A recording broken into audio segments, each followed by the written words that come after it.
has come to our family. You remember our venerable house? Opulent and imperial, gazing proudly from its stoic perch above the moor. I lived all my years in that ancient, rumor-shadowed manor, fattened by decadence and luxury. And yet I began to tire of conventional extravagance. Singular, unsettling tales suggested the mansion itself was a gateway to some fabulous and unnameable power. With relic and ritual, I bent every effort towards the excavation and recovery of those long-buried secrets, exhausting what remained of our family fortune on swarthy workmen and sturdy shovels. At last, in the salt-soaked crags beneath the lowest foundations, we unearthed that damnable portal of antediluvian evil.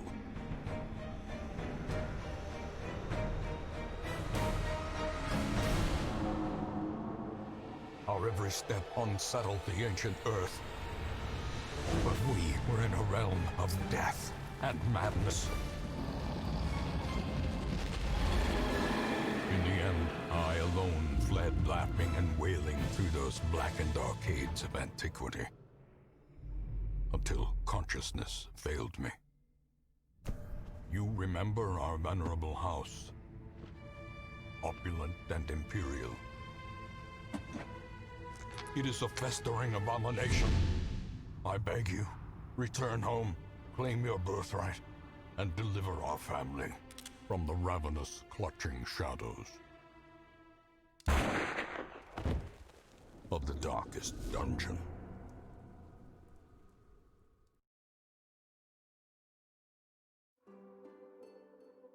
Ladies and gentlemen, good morning, good afternoon, or good evening, and welcome to Darkest Dungeon. If you don't already know what this game is, it's a side-scrolling action RPG about the stresses of combat and adventuring. It is a roguelike game, which essentially means dungeon crawling, turn-based combat, permadeath, all that fun stuff. This came out a good few years ago now, February 3rd, 2015 to be precise, though I didn't discover it until sometime in 2017 or 2018.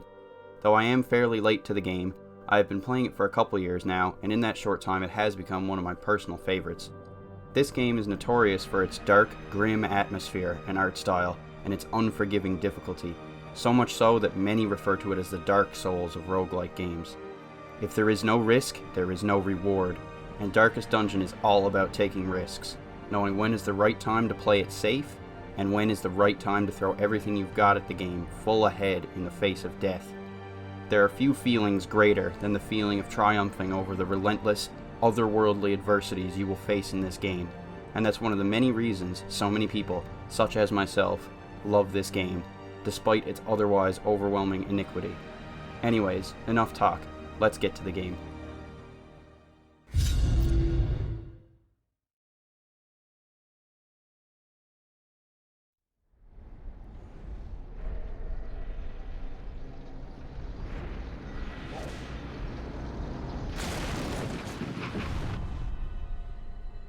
You will arrive along the old road.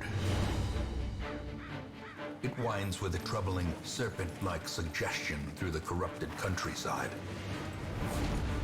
leading only, I fear, to ever more tenebrous places. There is a sickness in the ancient, pitted cobbles of the old road, and on its writhing path, you will face viciousness, violence, and perhaps other damnably transcendent terrors.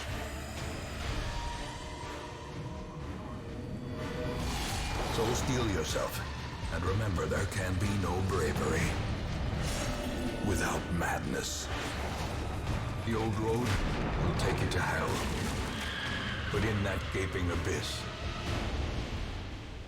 we will find our redemption. So there's some pretty heavy narration in this game, and the game likes to take itself quite seriously. Some people might find it a little funny at first. I mean, I'll admit so did I, but I mean, honestly, I think it's warranted. I mean, the art style and just the visuals, everything is very, very well done. The atmosphere and everything, and just the guy's voice is awesome. I forget his name. I think it's like, is it Wayne? It's Wayne something. I think it's Wayne June. I don't know. Let me look it up real quick. I'm pretty sure that's his name, but it's he's got a really cool voice, and it's really, really fitting for this game. Though once you get into it far enough, it can get kind of annoying when you start saying the same stuff over and over again, but it's not too bad. Alright, let's go ahead. Map navigation. Okay, so I'm just gonna like skip all these tutorial things because I already know how most, like, everything works, at least in terms of all the game mechanics, so I'll just kind of glaze over them in explanation for anyone who doesn't understand. So this is the map down here in the bottom right. You start off in rooms like this, where you can kind of move back and forth, and then you go through the hallways, which, as you progress through, you could encounter anything in the hallways, from traps to enemies. Have run up these lanes. Keep to the side path. Yeah, so The hamlet is just ahead. hallway movement. You move forward while you're in the hallway, and there's also a stress mechanic in this game. As you can see, Dismas here just got some stress. Dispatch this thug in brutal fashion, that all may hear of your arrival. Dispatch this thug in brutal fashion. So, yeah, this is obviously the tutorial area. So this is our first enemy, the Brigand Cutthroat. So we got our two characters here. There's all different manner of classes and characters in this. But every time you start a new game, you will always start with these two, Reynald, the Crusader, and Dismas, the Highwayman. Every other character you get after that is randomly generated, and their name is randomly generated, but these two are always, like, guaranteed. Actually, real quick, just gonna get this over with.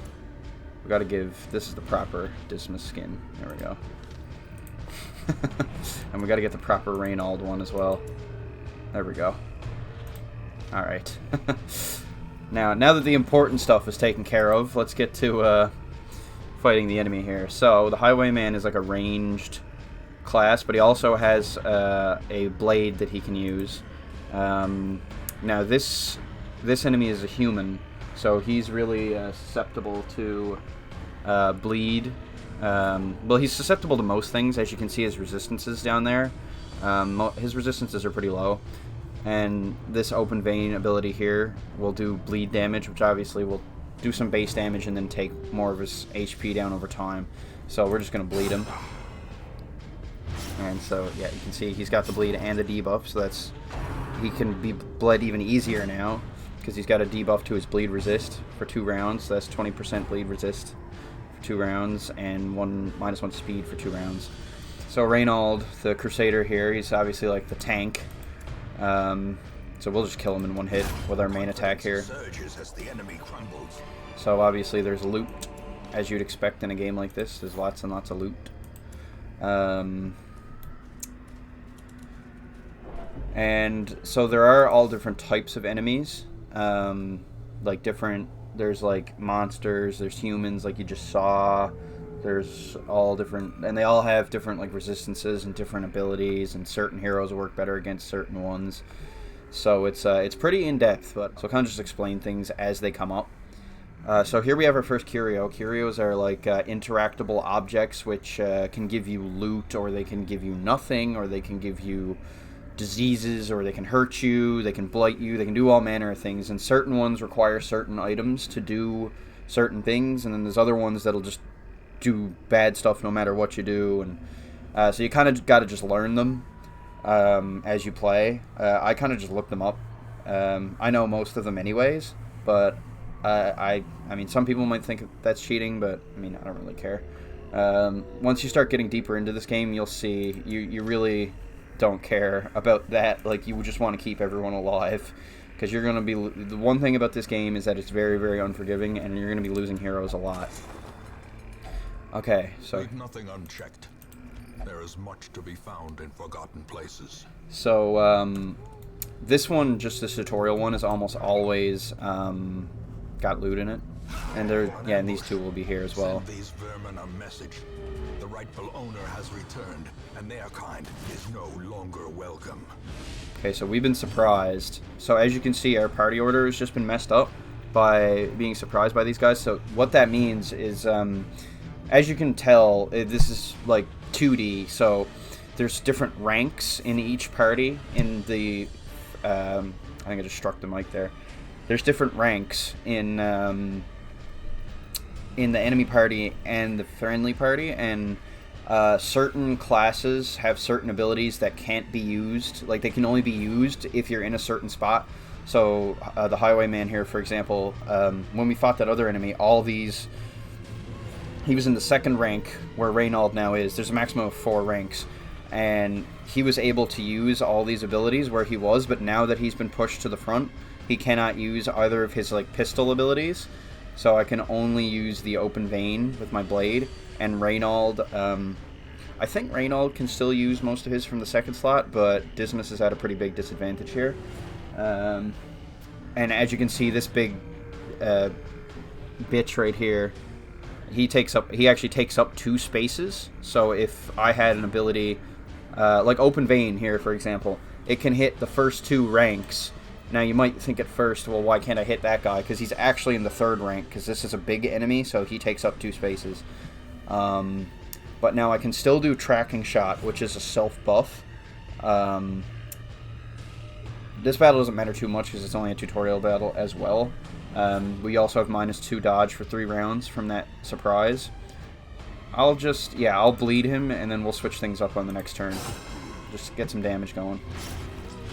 Okay, so he's got the bleed, and he's also got a bleed resist debuff. Yeah, so Reynald can still hit from the 2nd rank. So we're going to just smite him. Just do as much damage as possible here. Okay, and he also took some more damage from the bleed. Alright, and there are attacks like that as well. Some characters will have attacks like that also, like friendly characters, as you can see. Okay, they're both using them. They're like attacks that hit both enemies at once, or multiple targets at once, I should say. So I'm going to... Nah, yeah, we'll switch it up. We'll switch it up. Now that does skip a turn is the only thing. That's why I was contemplating it. Like this one, for example, Reynald, or I shouldn't say Reynald because there are other Crusaders without that name. He has Zealous Accusation here. You can see that if you look down at the dots here, you'll see that, for example, Smite, it's the first 2 are colored in, which means it can hit the first 2 ranks, but with Zealous Accusation, the first 2 are colored in and they're connected by a line, which means it will hit multiple targets. Now in this case, that's kind of useless because I'm just nerfing the damage for the sake of only hitting 1 enemy, so we are going to smite him once more. And that did a significant amount more damage than last time. Okay. Okay, that bleed got stacked on Dismas.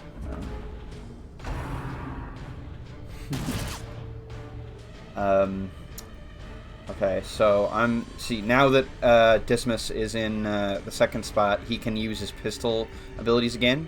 But I am going to use Tracking Shot anyway, just to get that self buff, and I'm going to use it on the back guy here, because we need to start doing some damage to him as well.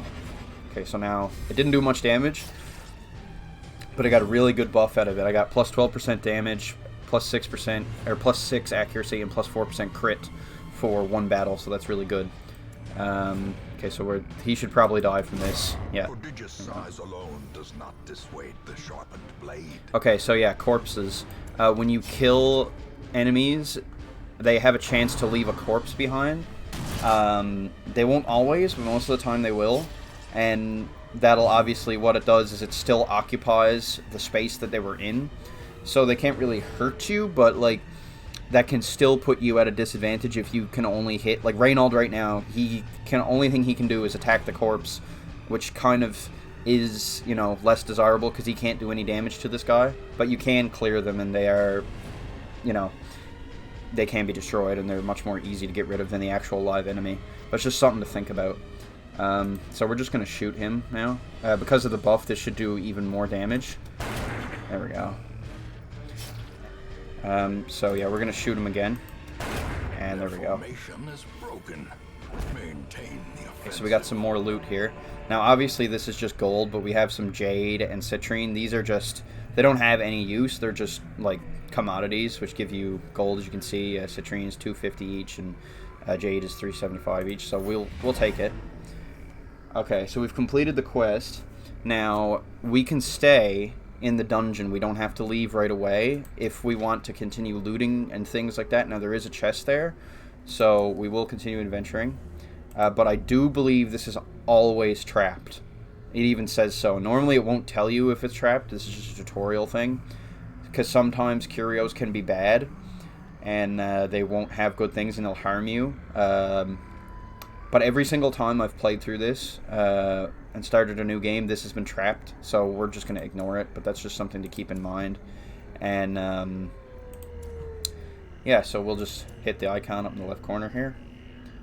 I forgot to check if Moobot was working, but I guess it is. Okay, so we got some quirks here as well at the end of the quest here. They also leveled up to level 1. I believe max level is 6, I think. So there's quirks, which are basically like perks, but you don't really have any control over them. You can get rid of them, but it costs money. There's good quirks and bad quirks. So Dismas here just got 2. You got a bad quirk, which is Fragile, which is minus 10% max HP. And then he's got a good one, which is Warrior of Light, which is plus 10% damage if torch above 75. Okay, so we're going to the Hamlet now, which is basically like the hub area. Which you'll see now in a second when it loads in. Okay, yeah, see, here we go. Caused this great foulness, and it is shameful that I must rely upon you to set it right. The hand of man is no match for those things, be not rash, said the priest. The black figure steps closer to the army of trolls. With an unhuman strength, the warrior draws out his massive heap of iron. And here he is. Okay, so, it is Darkest Dungeon tradition that characters have randomly generated names, but thankfully you can change them. So I am obviously just going to take him.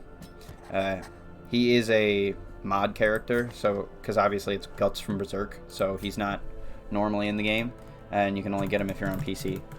There we go. You can find more of him in the stagecoach later on, but as soon as you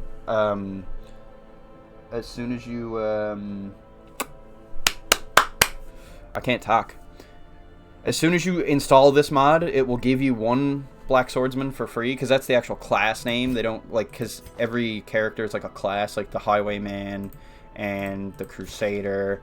So obviously they're not going to call the class Guts. It's called, well, it says Black Swordman. I'm guessing there wasn't enough room for them to write Swordsman, but it's obviously supposed to be Black Swordsman. But you can get more later on from the stagecoach. I only have 2 modded characters installed, which is the Black Swordsman and also the Exorcist, which we've not seen yet.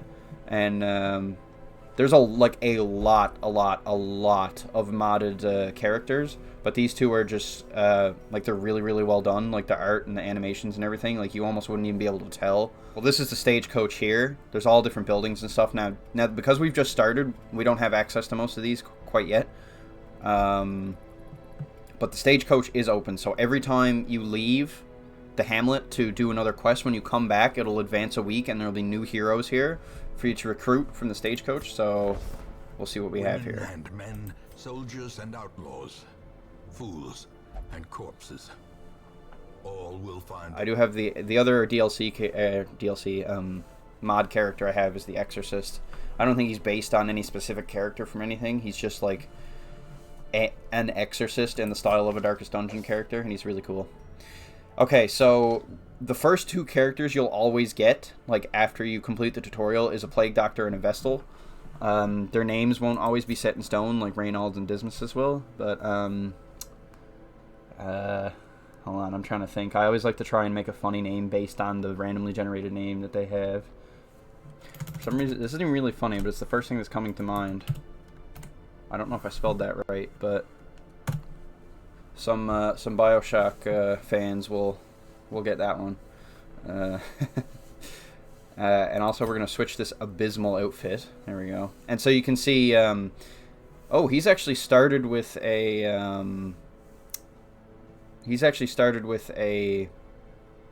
locked or like a severe good quirk. That's really rare.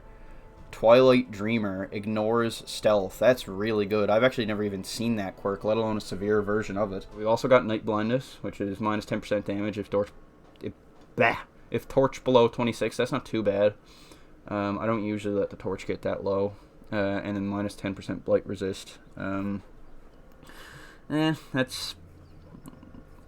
It's not too bad again, but it could be better. What better laboratory than the blood-soaked battlefield?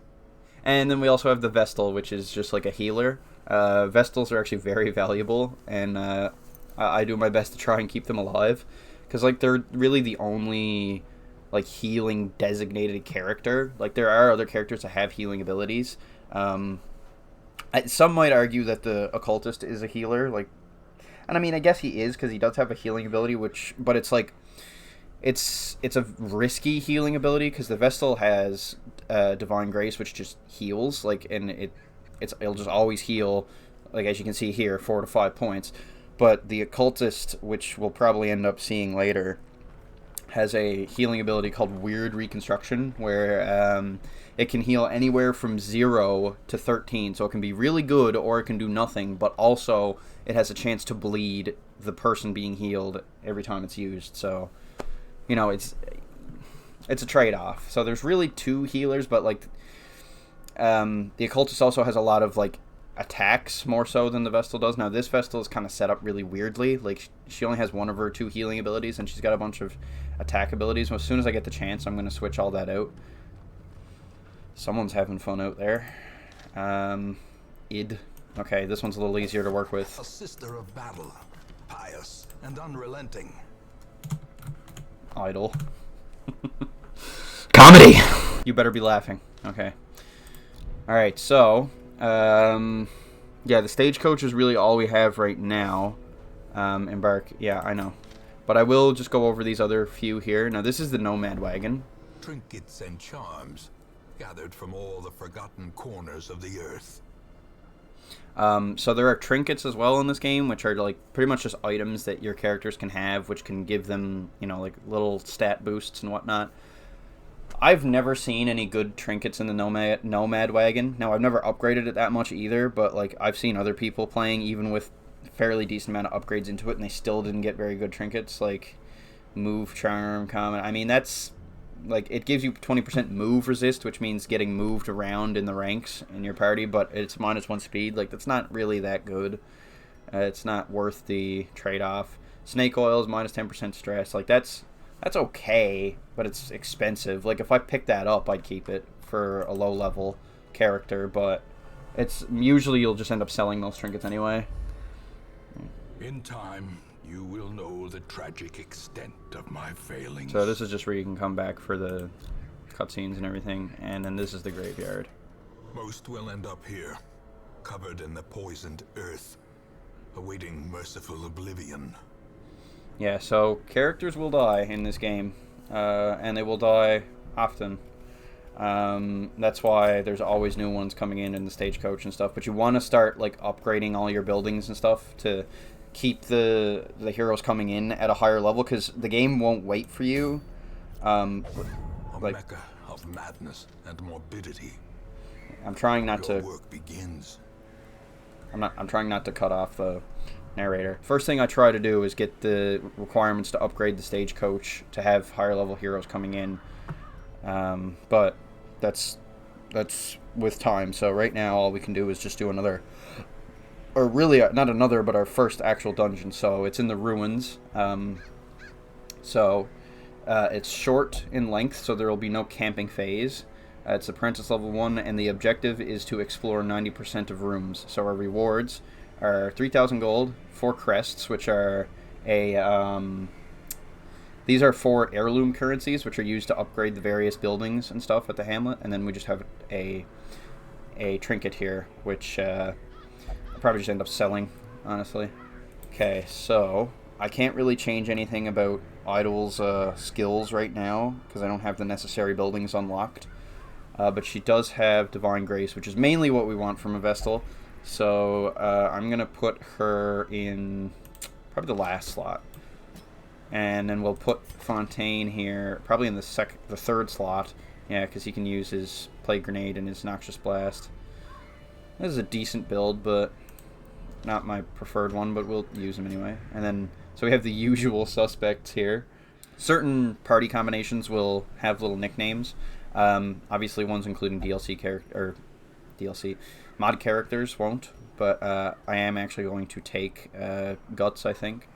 I am going to have to take one of the characters that's already level 1, but I did want to take all 3 of the level 0s just to level them up as well. Now, we could go 2 tanks, and Reynold does extra damage against Unholy, which is the primary enemy type of the Ruins, because he's a Crusader. You know what? Let's do that. Although, that might not be a good idea, because I'm really only going to be relying on the Plague Doctor to hit the back enemies, and that'll just be... Yeah, no, we'll go with Dismas, actually, because we're going to need some damage for the back. But we will switch Reynold out for Guts here. Yeah, so we'll go with Guts, Dismas, Fontaine, and Idle. And that should be good. We've got kind of all the requirements. So let's just go ahead and go to the provision screen. So you need to purchase provisions for your journey. You need food, you need torches, and you want to have at least usually 2 shovels, because there are like obstacles that you'll find in the dungeons that will block you off, and if you don't have a shovel to clear them, your party will have to do it by hand, and they'll take damage and like a lot of stress from doing that. So, and there is hunger checks and things like that. Now, it's only a short dungeon, so I can probably afford to take 8 food. I don't think we're going to get more than 2 hunger checks, hopefully not anyway. And we'll take 2 shovels. Might not need 2 shovels. And we'll take 8 torches. But now you can see, obviously, it costs money. And I just had a little over 6,000. I'm already down to just under 5,000. So you need to be wise about your spending as well. I don't think there's too much bleed in the Ruins. I don't quite remember. We'll take 1 bandage just in case. And this anti-venom here was produced by the Plague Doctor. There are certain classes that will do that. Like... a Plague Doctor will always produce 1 anti-venom to take, and like Reynold, like the Crusader, for example, will always produce 1 holy water. Don't really need either of those, at least not for the Ruins. Anti-venom's really good in a place like the Weald, where there's a lot of blight enemies, because that's what it's used for, to cure blight. But they can also be used for certain curios. You know what, I'm going to take 2 more torches, just because I'm paranoid. And that should be good. I think we can go ahead and start our first dungeon. Also, I don't know if you can hear that in the background, but someone in my house just got in the shower, so if you can't hear it, sorry about that. But I mean, it's not really anything too severe anyway. Alright, so our objective is to explore 90% of rooms, so obviously pretty self-explanatory. We have to explore the majority of the rooms. So we are able to afford to leave 1 out. Now, at the moment, we don't have any scouting, so I have no idea what's in any of these hallways or any of these rooms. Scouting is just a random thing that can happen. With certain characters and certain items and trinkets, you can increase the chance of scouting a little bit. And quirks as well, there are quirks that'll do that. But there's really no control over it. And what it'll be like a pulse that just goes a certain distance and will reveal a certain length of the dungeon ahead. But at the moment, I think... I don't really want to go around in a circle, because I'll have to go back 1 either way. So I'll probably just end up either going this way or this way and just leaving one of these 2 rooms out and then going all the way down here. But we'll click on the room. Okay, and when you're in the hallways as well, something I should probably mention is you want to try to just move forward, because you can move backwards, but it's much slower. And like, here, I'll just give an example. Like, you have to physically walk backwards like that. And it, like, if you keep doing that, it stresses out your heroes a lot. Like, stress is really, really a big part of this game. And if your heroes reach 100 stress, they'll become afflicted. They have a chance to become virtuous, which means, like, basically they'll become, like, heroic. But most of the time they'll become afflicted, and they'll start, like, freaking out and, like, attacking your party members or skipping turns or shit like that. And then if they get to 200 stress, they'll die of a heart attack. So you really, really want to do everything you can to avoid stress. So we're just going to proceed here. Okay, we got another curio. This one always has an unburnt torch in it. For a task well performed. So that, like, there's certain curios that you'll know will just always be okay to check out. Now I'm going to press T just to get the torch up, because there may be a battle in this room, and the higher the torchlight, the better your chances will be. Okay, so there is a battle. And they're surprised, see? So that's That's one of the good things about having a really high torchlight, is it gives it a high chance for you to surprise the enemies when you enter, which means everyone in your party will have a chance to go, or at least before they do. We got Dismas here. I'm not going to try and bleed them because they're unholy. They're skeletons, obviously, so they have 200% bleed resist, so basically they can't bleed. So instead, I'm just going to tracking shot one of them just right away and just get that buff, that self buff on the go. Alright, so there we go. Now, while they can't bleed, they can be blighted. Now, I can't hit either of them with a plague grenade from this position, with the plague doctor, because they're only in the front 2 ranks, and that only affects the back 2. But we can noxious blast them, which is pretty similar attack. It's just for the front 2 ranks. So we'll blight the first one. I'll try to anyway. Okay, so yeah, he's only got 10% blight resist, so he should get that, and he's got -5 accuracy for 3 rounds. Okay, and now we do have slash, which is pretty good. It doesn't do as much damage as chop, but it does hit both targets with guts here. So we'll just okay, I wasn't expecting it to do that much damage, but I mean they did only have 8 health, so all right. So that's that problem solved. Now unlocks. Oh, I forgot to take skeleton keys. I knew I was forgetting something. It's no big deal. It's an unlocked strongbox, so you don't need a skeleton key for this anyway. Now this has a chance to be trapped or a chance to have loot. I don't know if there's an item you can use to help it. I've used the key on it before and it doesn't do anything, I guess because it's unlocked. But we'll just go ahead and, if you do open something like that and you don't really have an item to use, the best thing you're usually going to want to do in most cases is to use your tank, just in case it does anything bad. Obviously, you want your tankiest character to be the one to receive the damage, so we'll use guts here. And it's completely fine. If only treasure could staunch the flow of otherworldly corruption. Yeah. Oh, and here's one of those obstacles I was talking about, so... Even the cold stone seems bent on preventing passage. So, I bought 2 shovels, as you saw, but I did just get another one, so we'll just use one. There's no reason not to, if you have one for, that you can use to clear. Now, you can also encounter enemies in these hallways. That couldn't have been timed any better. It doesn't have to just be in a room to encounter them. Now, so the difference here, we fought 2 of these guys, these bone rabbles. Now this one is a little bit more health, the bone soldier, and he does a bit more damage as well. So he's mainly like DPS. And now this bitch at the back here is actually a human. They're like the cult, the ones that you see wearing these like weird skull hats like this. They're like this cult. They're the cultists. So she can actually bleed. But I can't hit her with open vein because she's in the 3rd rank. So I'm just going to tracking shot on her and get that self buff for Dismas again. There we go. Now what she'll do is she does a lot of stress damage, but she can also push and pull your party members and mess up the ranks with her Eldritch Pull and Eldritch Push. But now we can blight her because she's in the 3rd rank, and the Plague Doctor's Plague Grenade will hit there, so... Unless that happens. Okay, so yeah, she just stressed out the Vestal. The Vestal's already at half stress just from that one attack, so while these guys will do damage, you really do want to focus on her first.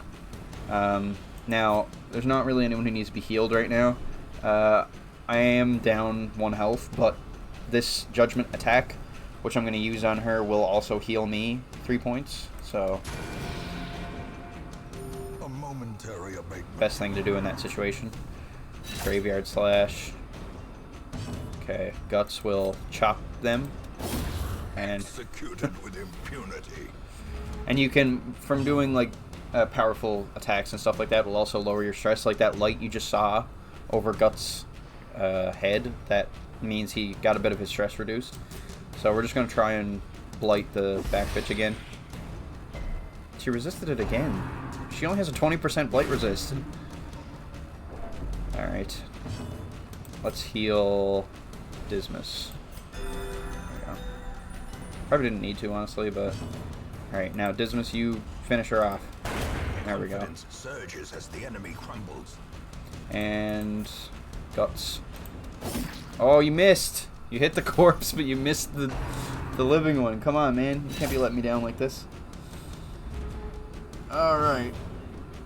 Let's Noxious Blast him. Did we blight him at least? Yes. Okay. He's got a 5 damage blight. Well, he's dead on his next turn anyway. Yeah, you know what? I'm just going to attack one of the corpses and see if I can maybe get another Vestal Heal in there for the Plague Doctor, because he's got a 5 damage blight per round for 3 rounds, but he's only got 5 HP left anyway, so he will die on his next turn. So I'm just going to cheese it a bit. See if we can get a turn. Can I Cannon Arm? Because this will hit him if I use this one. I don't want to pass turn because that'll give a lot of stress. I've never used this ability before, but which... Oh, does that hit both as well? No, I just hit one. Oh, fuck. There we go. Okay, yes, this is what I was hoping for. See, I was cheesing that. Like, I was just, like, passing their turns without actually passing their turns, so they wouldn't be stressed out, so I could get to a Vestal turn, hopefully before this guy dies, so I can heal the Plague Doctor here, which is what I'll do. Alright, there we go. And he should die. Yep, see, perfect. That couldn't have gone any better. So we got some crests and some deeds. Those are really good, and a little bit of gold, so we'll just take all this. Light things up a little bit here. Starting to get dark. So this is the torch, obviously. I mean, you probably figured that out by now. But that's what you need the torches for. Like, as you progress through the dungeon, it'll get darker and darker, and the darker it gets is, like, it'll make the enemy more accurate and more likely to surprise you versus the other way around. Okay, so this room is empty, and we still don't have any scouting, which I was hoping to get by this point. But now there is a trade-off. The lower your torch light, it will be much harder for you, but you'll also have, it'll increase the amount of loot that you'll get. I don't know how significant the increase is, because I usually can still get a decent amount of loot even with high torch light. What some people like to do is they like to clear the dungeon first, and then when the dungeon's cleared, they just snuff out the torch, because you can manually do that, and then just go around, like, looting things. So we might try that, depending on what condition we're in by the time we've completed this dungeon. So here's a loot sack. This is usually either empty or there's loot in it. Now, another thing I'm going to point out here is Guts has a negative quirk called Kleptomaniac, which obviously means he's gonna, you know, has a urge to steal things. Is a real thing. So every time you come across something like a loot sack or a old tent or certain, not every curio, but certain curios that are likely to have loot or chests and things, any character that has the Kleptomaniac quirk has a chance to investigate it themselves without your consent, and whatever's in it, they'll, like, the character will keep it, so, like, you won't be able to get it. Like, it'll be removed pretty much from the game, and it can be pretty irritating at times, so Kleptomaniac is one I like to try and get rid of as soon as I can. Okay, so let's go ahead. Okay, so they're surprised, so that's really good. We got 2 of these DPS guys up front, and now we got this Arbalist back here. They're kind of really all on an equal threat level, but for the Plague Doctor, I'm going to focus mainly on blighting this Arbalist. So obviously he's a ranged guy. He resisted the blight. Man, I'm not having good luck so far. He's only got 10% blight resist, and he still resisted it. So I'm going to shoot this back guy as well. I'm mainly going to focus the ranged guys on this ranged guy, and Guts can pretty well take care of these 2 because he has that slash ability that hits the front 2 at once anyway. So we'll just focus our range on the Arbalist anyway. So yeah, we got slash here. There we go. That's a good... See, they're already on 4 health. It's really nice. And we will judge the back guy. Oh, but he dodged it. Okay. Graveyard slash. Right on. Excuse me.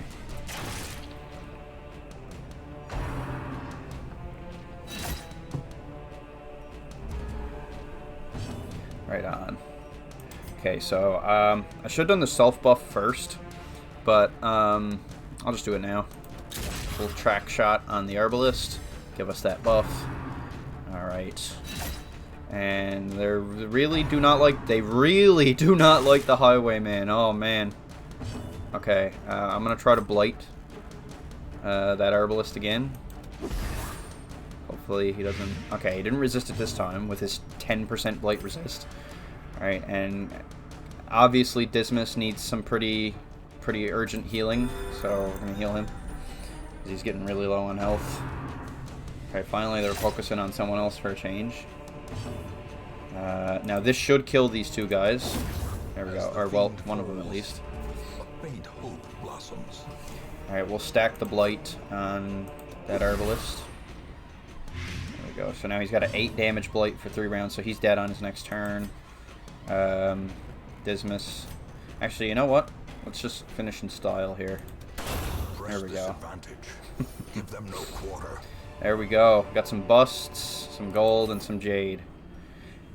Now, I believe you need holy water for this, or that? No, that I think that's the ashes. I think this might just be good no matter what you do. I don't think you need a certain item for this curio, so it's good no matter what you do. But if you do use holy water, it just amplifies it. So we'll just use it on. I know the Vestal is religious. Perhaps we'll use her on it. Yeah, we'll do that. Ooh. Okay, so we got loot. Sweet. Waiting to be spent. Alright, so we'll just go to this room and then we'll avoid this one. So by the time we get to here, that'll be the objective completed, which is explore 90% of rooms, obviously. So we'll continue on. Excuse me. Oh. Okay, so there are also traps. Maker's art. But efficacy unwitnessed by his own eyes. But you won't really ever see them unless you get scouting. So if we did get scouting, one of these little tiles here would have had a purple spiderweb icon on it, and Dismas would have been able to well, anyone can try and disarm it, but the Highwayman is like certain classes have different levels of trap disarm, and as far as I know, there's not really any way to change that except maybe with a couple trinkets. But the Highwayman is one such class that has really high trap disarm, so if that was there, we would have seen that and been able to disarm it, but obviously we didn't. So, and if ironically enough, Dismas was the one who walked in it. So, okay, so there's another loot sack here. Okay, Guts still didn't enact his kleptomania, which I'm thankful for. Glittering gold, trinkets and baubles, paid for in blood.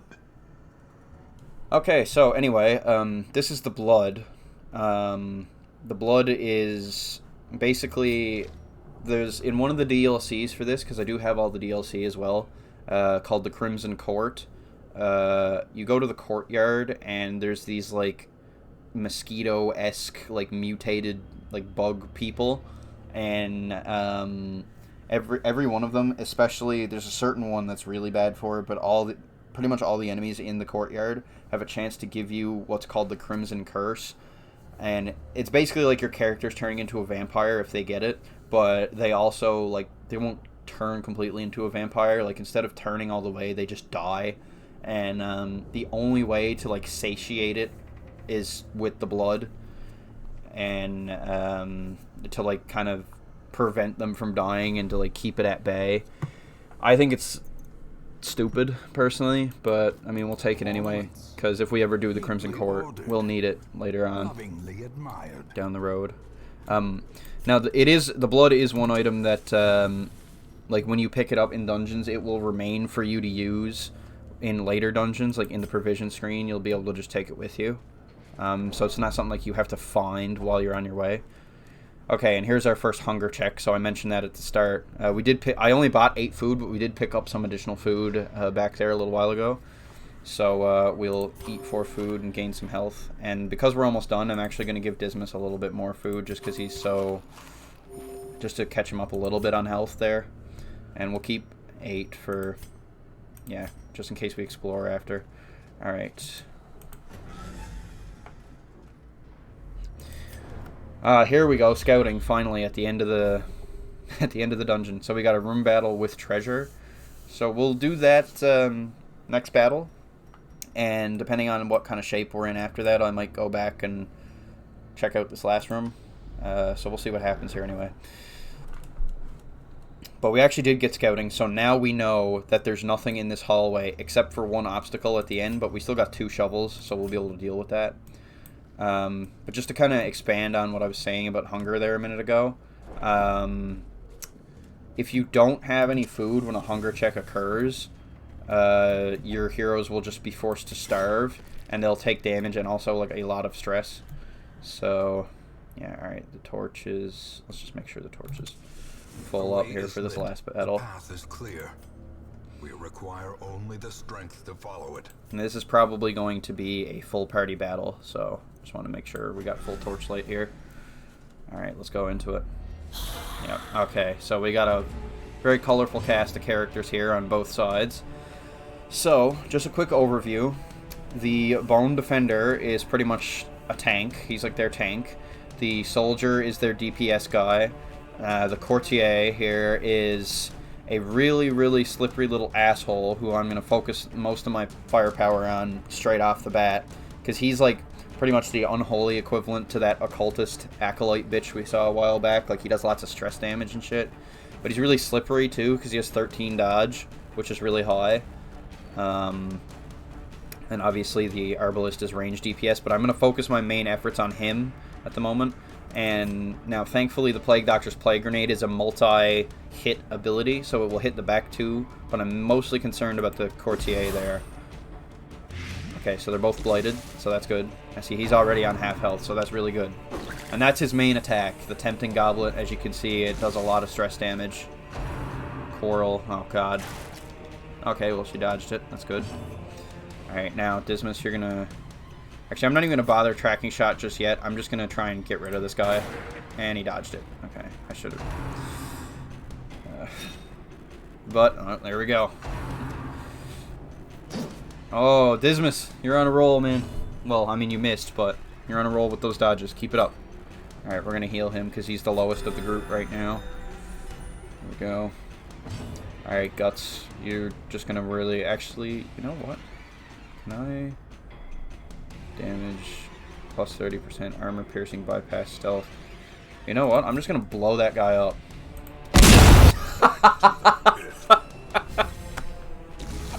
Oh my god, 18 damage. That was a little overkill.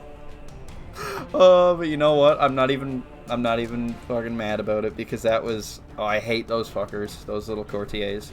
So I'm just glad he's dealt with. Alright, so we're gonna... he's also marked himself as well, so I should point out, this is like... Yeah, it attracts enemies to attack him more because he's marked, they'll be more accurate to hit him. And there's certain tank characters and other characters that can mark themselves, which is... It can be useful, like if one of your party members is on really low health or is getting attacked a lot. So it's really useful for certain tanks to have that ability. Anyway, we're gonna tracking shot on their... sniper back there. Okay, so what's his blight? Oh, 5 damage. Okay, so he's got a 4 damage blight, so he's dead on his next turn. So in this case, we don't really need to worry about attacking him because the blight will kill him. So instead, I'm gonna have the Plague Doctor Noxious Blast. He has really high protection, this Bone Defender. So protection, like Bleed and Blight are really good for high protection enemies because it obviously bypasses their armor and just damages them over time. So we were going to try and blight this tank guy here. Alright, so he's got a 5 damage blight for 3 rounds. That's actually really good. He should die before that expires. We're going to heal the Highwayman again. Ooh, crit heal. Heal some stress as well. Oh, see, there you go. That's that mark in action. And now we're gonna return the favor there real quick. Graveyard Slash. Right on. Okay. All right, Dismas. I'm not gonna bother with him because now I don't know if he's gonna get another turn. No, he'll be dead on his next turn even if he does get one. So we're gonna shoot this DPS guy now that we got that buff active. And there we go. Broken. Maintain the offensive. Maintain the offensive. All right, we're just gonna stack the blight on this front guy. Yeah, so he's got a 10 damage blight for 3 rounds, so he's gonna die now too on his next turn. This is how a life is taken. All right, and we got another Vestal turn, so we'll heal Guts because he's really hurting for some heals right now.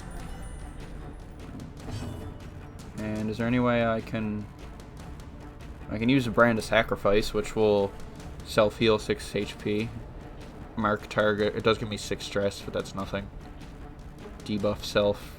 It activates Riposte, but it's only minus 40% damage to Riposte. Well, he's gonna die soon either way, so we'll just do it for the heal. Oh, I can't even hit him with it. Oh yeah, it's self. I'm an idiot. All right. There we go. There we go. Alright, there we go. Alright, so we completed the quest, but we're going to have another look around here. Now, see, this would have been a lot better if I had brought a skeleton key, but I forgot, because I'm so forgetful and I forget everything all the time. The skeleton key will always, always, always give you loot from a heirloom chest. You can still get stuff out of it without a key, but it is much more likely that you'll get it with one. It's almost guaranteed. I think you might be able to use a shovel to like bash it open without a key. Let me just check it out real quick. Yeah, no, the only thing you can use is the key. The shovel won't do anything, so we'll just open it with Guts since he's the tank, even though he is one of the lowest for HP right now. And it's trapped, of course. So he's bleeding. Lovely. But you know what? We got that bandage. So we'll just negate that real quick. So that's my fault for not bringing a skeleton key. But you know what? We're actually going to go check out this last room real quick before we depart, because we can afford to, I think. The Vestal might end up becoming afflicted, but it's not too bad. Hopefully we'll get either another Vestal or an Occultist after this run. So we got another hunger check. That's why I didn't eat all the food. Okay. Hopefully we won't get another one. I mean, we still got 4 food, but I kind of would like to use it for health purposes if I can. Okay. No scouting, but we will go ahead and see what awaits us. Oh. A trap awaits us, apparently. Okay. Uh-oh. Yep. And there you go. See, she's afflicted. Self-preservation is paramount at any cost. Yeah, so there's all different types of afflictions that do different things. So she's selfish, which means obviously she's going to focus more on herself. We're pretty much done this dungeon here now anyway, so it shouldn't be too bad unless there's a battle in this next room. Which means she'll have a chance to skip turns, and she'll also just like act in ways that'll benefit herself in battle rather than your party. So I'm just gonna light this up just in case there is a battle here, because spirits are lifted and purpose is made clear. Okay, yeah, I figured there would be one. And yet again, there's another heirloom chest. Oh my god. Oh well, no matter. I'll try to remember to snuff out the torch right before the battle ends so that I can... Or can I not do it in battle? Oh shit. I don't think I can. Damn it. Whatever. We're in it now. Might as well deal with it. This is all my own doing. It's my own stupidity. It's not even the game at this point. It's just me. Okay, so we're going to blight this stressor. Try to get rid of her as fast as possible. 4 damage, 3 rounds. And we're going to heal...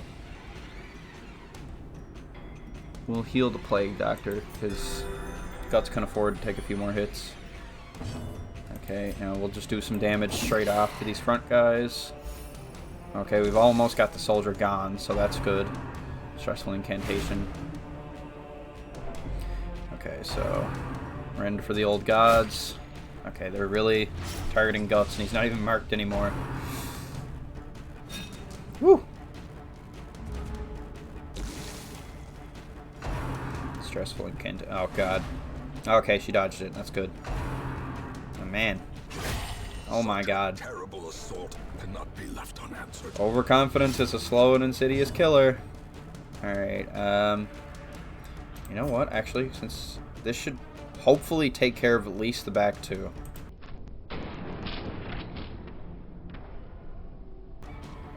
Or, you know, that could also happen.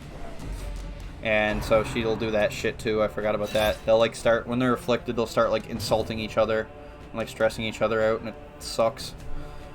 Alright, is she gonna die on her next turn? Yes. So I'm going to blight. I'll blight the front asshole. There we go. 5 damage. So he'll die in 2 turns time, but hopefully we can end things. You need to shut your mouth. Like, honest to God. Okay, we gotta heal Guts, because he's really hurting right now. There we go. Come on, Guts. Actually, you know what? Can I hit? Yeah, let's do it.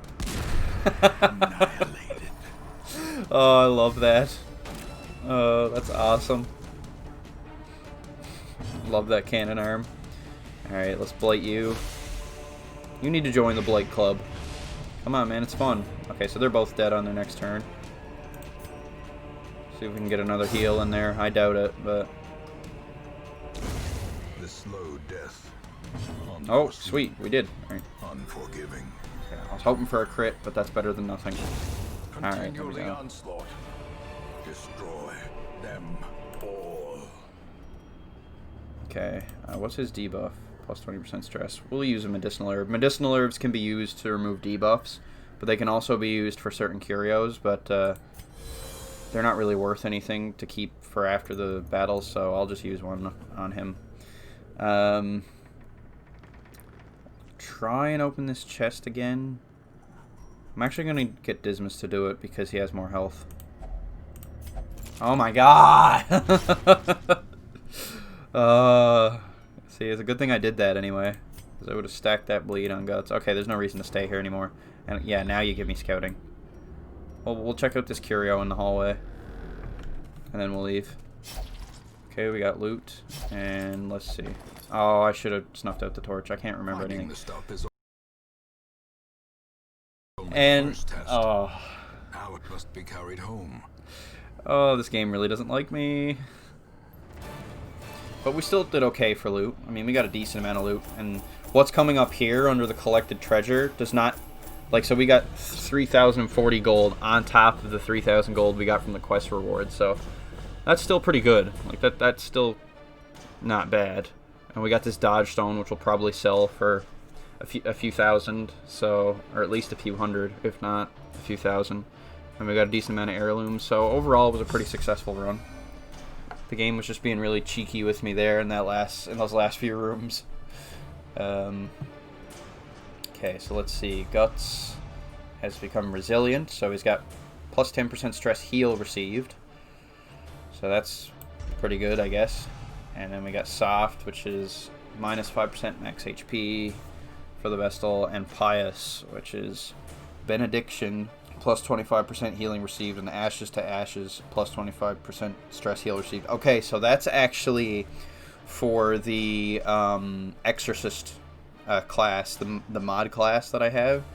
Those are 2 abilities that he has. So I guess there must be a few quirks that they added with that mod as well, which is pretty cool. So that means that those specific abilities will be particularly effective on her. Alright, so let's return to town. Please don't tell me the game crashed. Hello? Alright, we're back. Sorry about that. That's the first time this game has ever crashed on me. Like, literally ever. I'm not even joking about that. But, thankfully, Darkest Dungeon constantly autosaves, so we didn't lose anything. Okay, so, Idle is afflicted. So she's gonna require quite a bit of stress relief. First of all, let's check out the stagecoach and see who we got. Okay, so we got an occultist, which is really good. To fight the abyss, one must know it. So he's the second best character for healing next to the Vestal. And we're not going to be able to take our Vestal with us on our next run because she's afflicted and she really needs a break. So I'm really glad that we got an occultist. That's really nice. Although I find it quite ironic that he has fear of Eldritch, because all of his abilities, or most of his abilities anyway, are meant to fight Eldritch, because that's kind of like his whole thing. He's like he's an occultist, you know. He practices the dark arts, and he's into all that old Lovecraftian stuff. I mean, same, but like, hold on one second. I just gotta confirm something here real quick. Yeah, I thought so. All right, so Stafford. All right. Like I said, I like to always try and come up with a name based on the randomly generated one. That's kind of funny. Oh, there's not enough room for it. I was gonna call him Staffordshire Terrier. Okay, we'll just call him Staffordshire.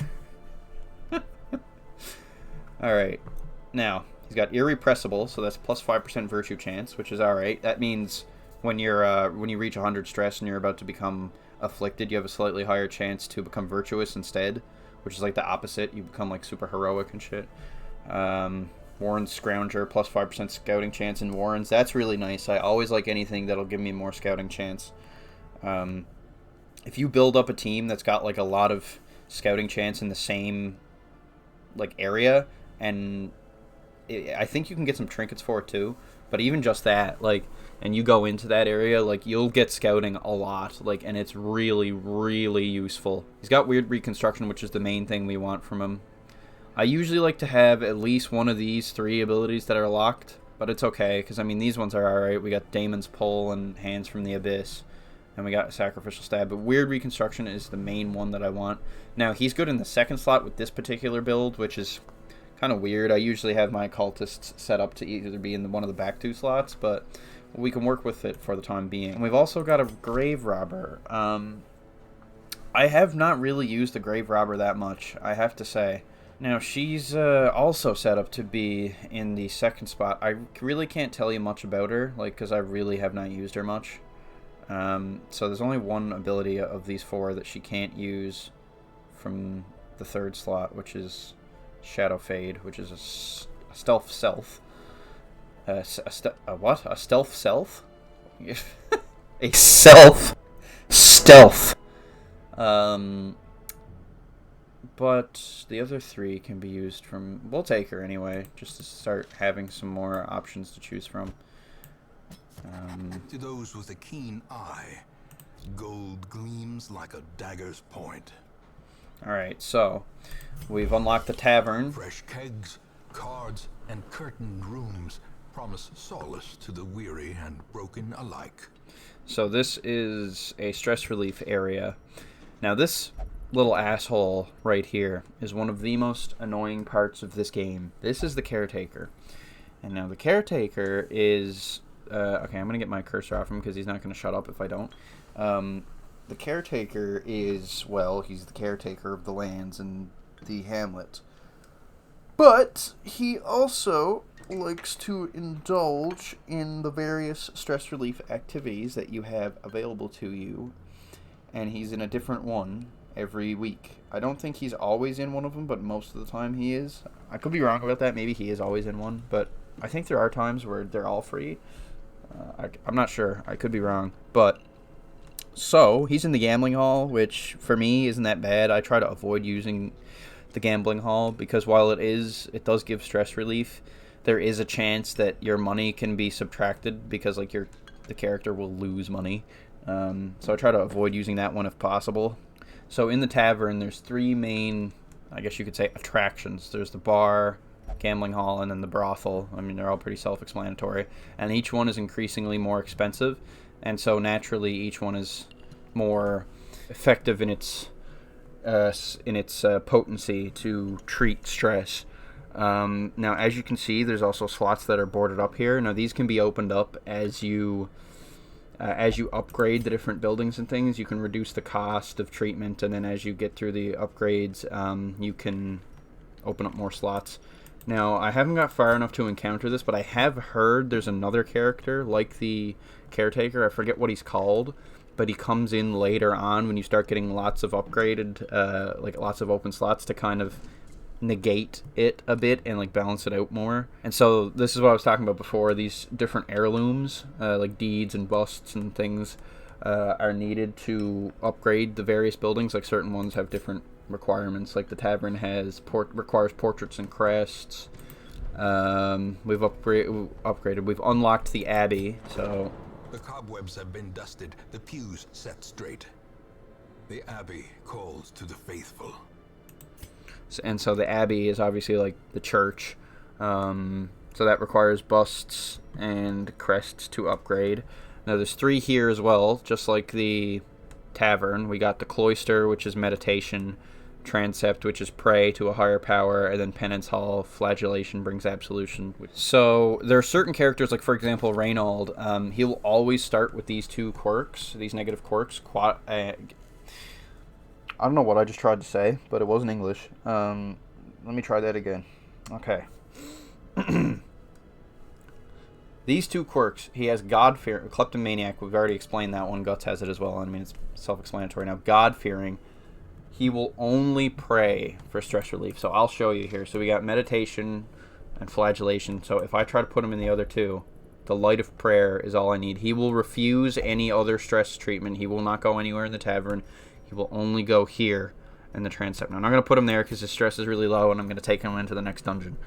But those are some negative quirks that are really bad. Like, you want to get rid of those as soon as you can. We can't get rid of any yet because we haven't unlocked the Sanitarium, Metallica type beat. And we also have yet to unlock the guild and the blacksmith. So I'm just going to save up some more. I am going to stress treat a couple of these people, but not going to spend too much money. We're just going to go ahead and do another dungeon here.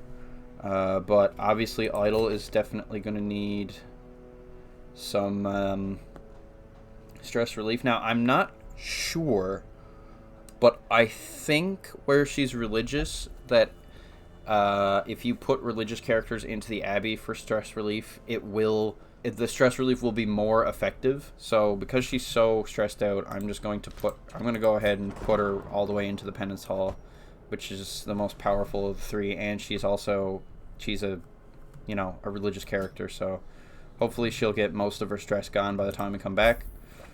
Only through blood will I know absolution. Right on. Okay, so Idle's in the Penance Hall. Okay, before I see who else I'm gonna treat for stress, I'm gonna just build my next party real quick. Strange Glow at the Farmstead. So this is referencing the other DLC, The Color of Madness. I have yet to actually interact with this DLC at all. I don't know anything about it, but I'm just going to stay away from it for the time being.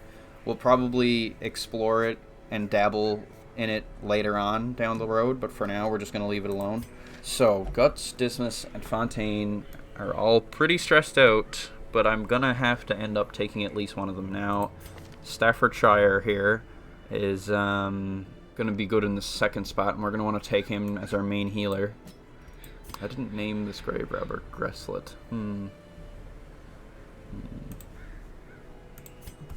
Like I say, I just try to come up with a funny name, or the first thing that comes to mind when looking at their generated name. So that is her name now, Grizzle. Welcome to the family, son. So we're going to take Staffordshire. We're going to take Grizzle, even though she is better in the second spot. The only ability she can't use from the other 2 spots is this Shadow Fade ability. And it does move her back anyway, if she's in the second spot or the first spot, and it stealths her. Actually, you know what? That might be a really good idea, because if I just put Staffordshire in the second position, I mean, he can use Weird Reconstruction from any position, which is mainly what we want from him in the first place. He can use... the only things he can't use the only thing he can't use from the second position is Hands from the Abyss. So you know what? Yeah, we'll actually go with that instead, because Grizzle can go in the second spot here, and then she can Shadow Fade and then move back, and then he'll be in the second spot. It'll be perfect, and she'll be buffed and everything, and she'll be able to use all her other abilities, so that's actually really good. Now we just need to see who else we're going to take. We're probably going to take Reynold, because he's the least stressed. Put him in the front. And now it's just to figure out who's going to go in the back. So obviously I'm going to have to take one of these stressed lads. Probably going to end up being Dismas, because Guts is useless pretty much in the back. Excuse me. And Dismas appears to be the less stressed of the 2 ranged ones that I have. But now Fontaine can Blight, which is a little bit more useful, but I mean Dismas can do a lot of damage as well if we play him right. So yeah, we'll end up taking Dismas, I think. This is an odd setup we have going on here, to say the least, but it's not too bad. I've seen a lot worse. I mean, on my last time I did a 2 occultist party, and it was like the Highwayman, and I don't even remember who the other 2 were, but it was pretty funny. No. Go back. Okay. Shit, I really scared myself for a second there. I do want to put these other 2 in stress relief real quick. So Guts is going to who's got more stress? Okay, Fontaine's gonna have a good time in the brothel here. And Guts is going to go drink his cares away. Okay, so I just spent a lot of money. I probably shouldn't have spent that much, but you know what? It is what it is. Okay, so we are going to, let's see, we still only got the ruins available to us, except for the farmstead, but like I said, we're leaving that for another time. Let's see, 90% of rooms, 3,000 gold, 3 crests, and a... Oh, you know what? I almost forgot to sell that trinket. Yeah, we'll sell that real quick.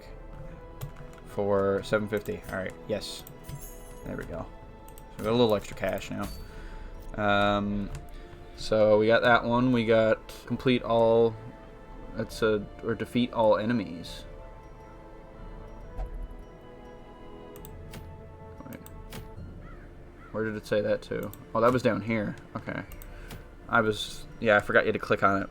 Complete 100% of room battles. So we got 4,500, we got 5 deeds, and a Highwayman trinket.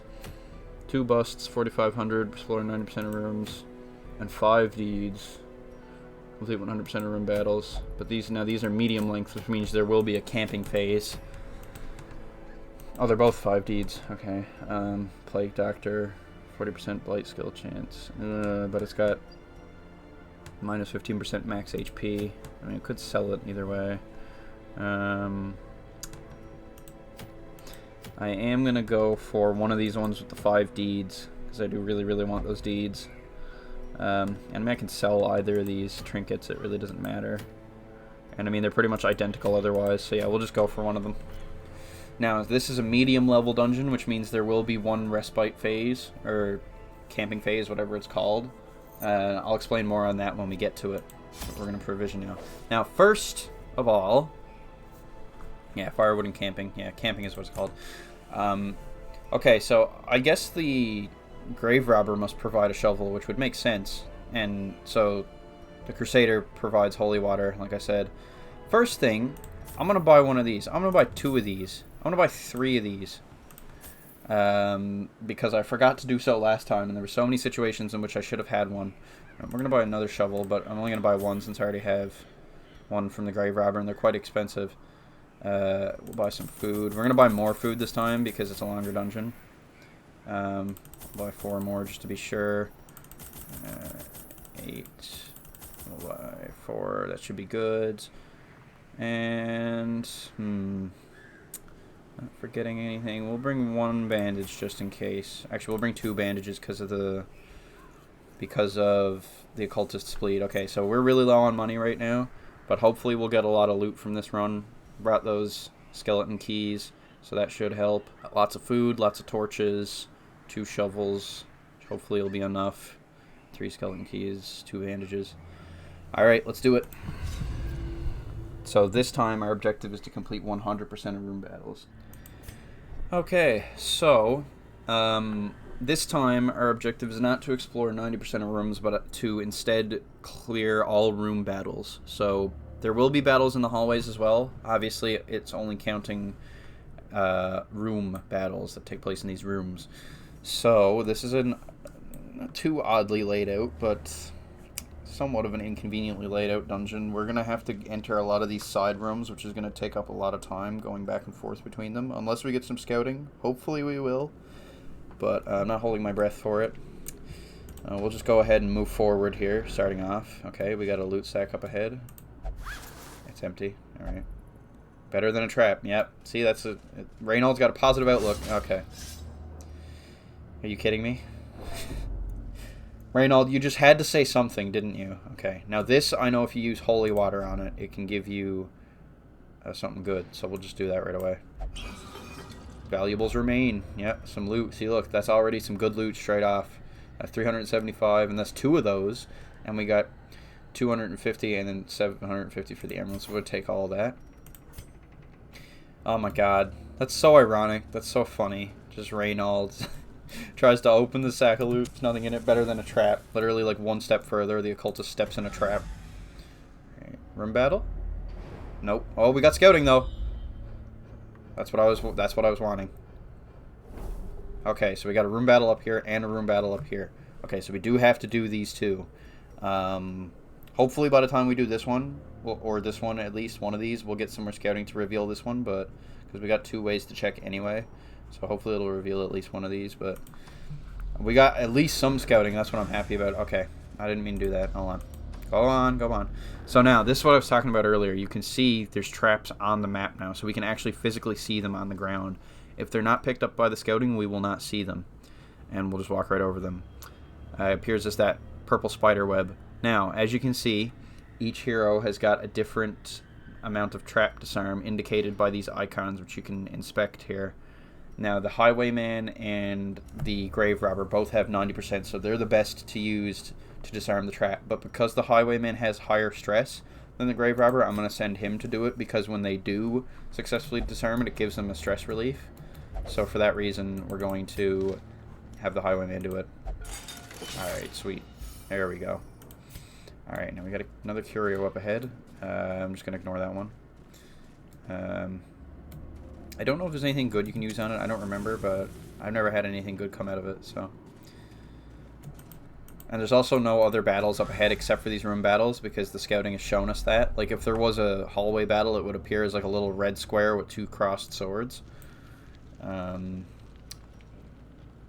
Okay, so, you know, obviously we'll go to this one first, because then if we do this one, we'll have to come back and... Alright, so let's go ahead and... Confessional. I forget what this one does. Stress damage. Yeah, okay, we'll just ignore it. Alright. And... That one usually only... Okay, we got another trap here. I almost forgot about that. That one usually always only has something bad in it as well, so... The Highwayman still has higher stress, so we'll get him to disarm this one as well. There we go. Sweet. Now, the Grave Robber and the Highwayman do have the highest and best trap disarm, but they can still fail it as well, because it is 90%. So there is a 10% chance they could fail it, but obviously it's very unlikely. But I've seen it happen, and it's kind of annoying when it happens. Okay, here we go. Now there's surprise. That's really, really good. So let's make the most of this. Let's see here. I'm really only going to be able to pop off with my pistol shot here, so I'm just going to get that self buff going on right away. On this back bitch here. There we go. Cultist. We'll do the Daemon's Pull on that ranged guy and really kind of mess him up. There we go. So, you know, it's hopefully should put him at a disadvantage, but he'll probably start moving back on his own anyway. You know what? We'll try this Shadow Fade thing. Let's try it. I've never really used the Grave Robber before. Let's try it. There we go. See, now that's put us at a good advantage, because now the Occultist can use all his abilities from this spot, and the Highwayman should also be able to use a couple more, and all of her abilities are buffed now. By like a lot. 80% damage for 1 round. Okay, so Reynald's just gonna start hitting that DPS guy at the front. This Cultist Brawler, he's kind of like a DPS tank hybrid. Like, he's not a huge... He's not like a tank, like he's not, but he's not 100% DPS either. He's kind of got like half and half. Okay, they really do not like the Occultist. Oh my god. Alright. Oh my god. They really, really do not like him. Alright, Dismas. Make quick work of that Cultist. There we go. Destroy them all. I've actually managed to heal Dismas's stress. His stress was at like 40 or 50 coming into this, and he's just been healing stress the whole time. So I'm definitely not complaining about that. Okay, let's see what we got here. Poison darts. Thrown dagger. Damage modifier.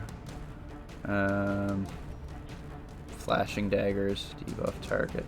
We'll use the thrown dagger on probably the ranged guy, honestly. And he dodged it. Lovely. And that would have done so much damage if it had hit him as well. God damn it. Banshee, I know he's bleeding, but he's going to heal himself now. There we go. Now that's what I was talking about with weird reconstruction. It can be really good or it can be really bad. Oh my god, dude. They hate the occultist. Holy shit. Okay. You? Okay, I'm going to accuse. Get rid of you and do some damage to you as well. A faint hope blossoms. Holy shit. They're literally not attacking anybody else. Okay. Oh my god. Heal yourself, man. Actually, we gotta... Okay, I'm gonna use that bandage. Bandage! Alright. There we go. That's what I'm talking about. And he resisted the bleed. Alright. Flashing daggers. Blight. Blight you. There we go.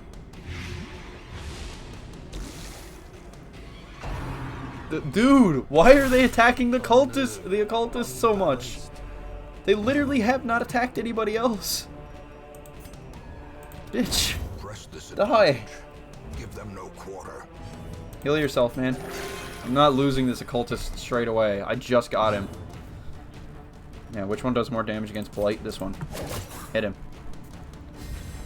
A brilliant confluence of skill and purpose. Okay, I'm gonna try and cheese, and because he's gonna die on his next turn anyway. So, or no, he won't. But I'm gonna try and cheese and get him another heal so the occultist can heal himself. Of course. Oh my god! Stop attacking the occultist! Oh my fuck! Come here. Now you got nowhere to run now.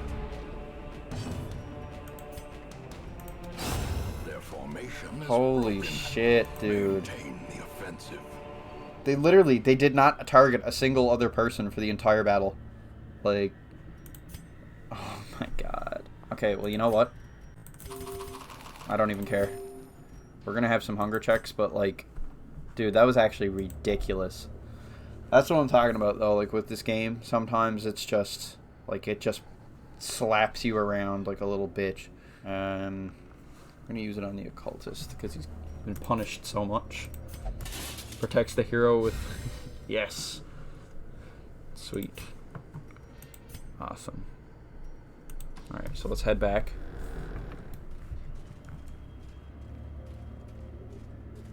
Okay. So, I didn't get any scouting that time. But we're going to go ahead and do this next room battle. Hopefully we'll get something by that time. So I can get at least one of these rooms scouted out. If not, I'm just going to have to go explore one and then explore the other. This dungeon setup is pretty undesirable for this type of objective. Okay, so we still got enough for 2 more hunger checks, so hopefully we should be good. The crate's another one you can open, and it'll always be okay. It'll usually either have nothing or something good, so... Okay, we've got another trap coming up. We're gonna... Actually, I almost forgot to do that. The light. The promise of safety. We've got more stress now. The grave robber, so we'll get her to do it this time. There we go. Some stress heal on the go. Sweet.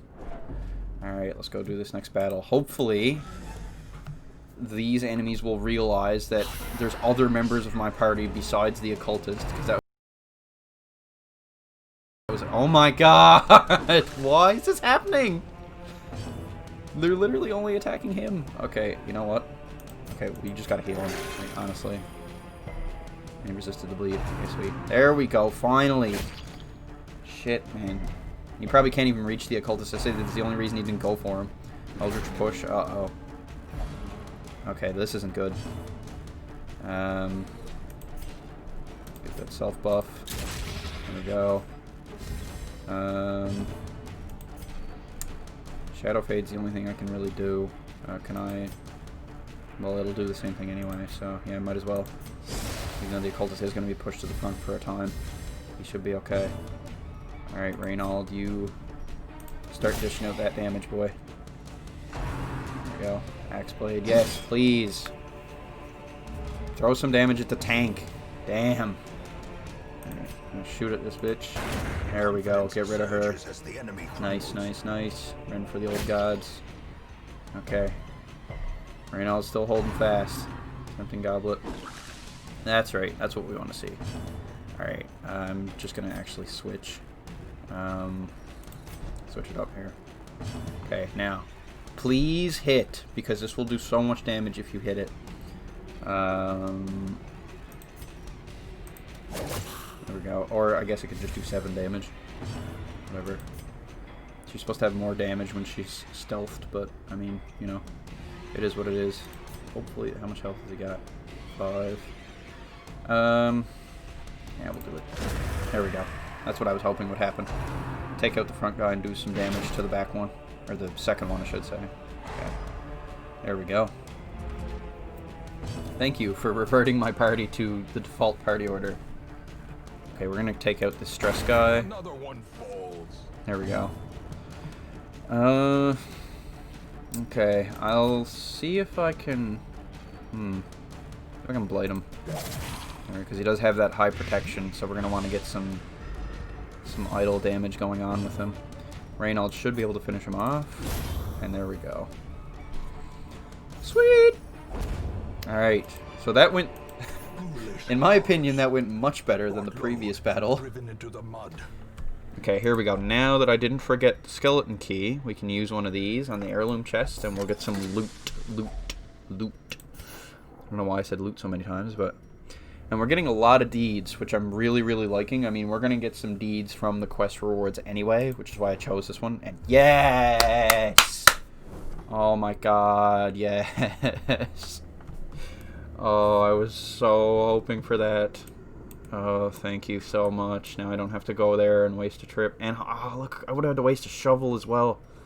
I've only got 2 shovels. Shit. Okay, so I hope there's no more obstacles after this, because I've only got 2 shovels, and I'm going to need to use 2 of them here to do these room battles.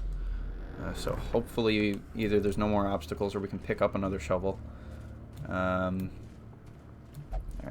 let's collect ourselves.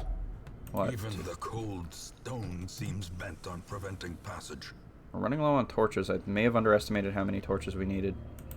Usually I'd always bring enough, but okay, now that's no good without any holy water, and we don't have any. So we're just going to go ahead and go to this next battle. Alright. Let's see here. Okay. All unholy. Let's get that self buff going on the courtier, because we want to take out that stressor right away as soon as possible. And here we go. Back on that occultist bullshit again. Alright, you know what? I'm in a position now where I can start doing damage, and I don't need to keep healing myself with the occultist. So you're coming with me. There we go. Actually, I probably shouldn't have done that, because now I've put the arbalist at the back. Whatever. Let's shadow fade. There we go. Sweet. Alright. Come on, Reynald. Actually, you know what? There we go. There we go. Nice. Quarrel. Graveyard slash. Oh, shit. Okay. Reynald's gonna need a heal pretty soon.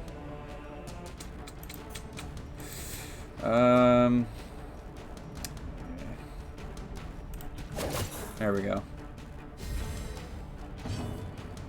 Alright, now we need to heal Reynald because he's really hurting for some health. Ooh, there we go. That's what I'm talking about, baby. There we go. Crit heal and resist the bleed. Okay, now Dismas is starting to get down there. I'm just gonna get rid of that. I'm just going to get rid of that arbalist. There we go. Obliterated. That's what that buff does, see? That's why it's good to always use tracking shot as early in the battle as possible with the highwayman. We're gonna just smack this tank dude, but now it's hard to do as much damage as I can to him because he's got that protection, right? So, Dismas, come on, hit him. There we go. Not a one-hit kill, but Did some considerable damage. Okay, Dismas needs a heal. So we're gonna weird reconstruct. 6. At least he resisted the bleed. We will blight the front guy with these poison daggers, or poison darts, rather. A death by inches. And there we go. That blight took care of him, and we'll just smack this dude. Be gone, fiend. Be gone, thought.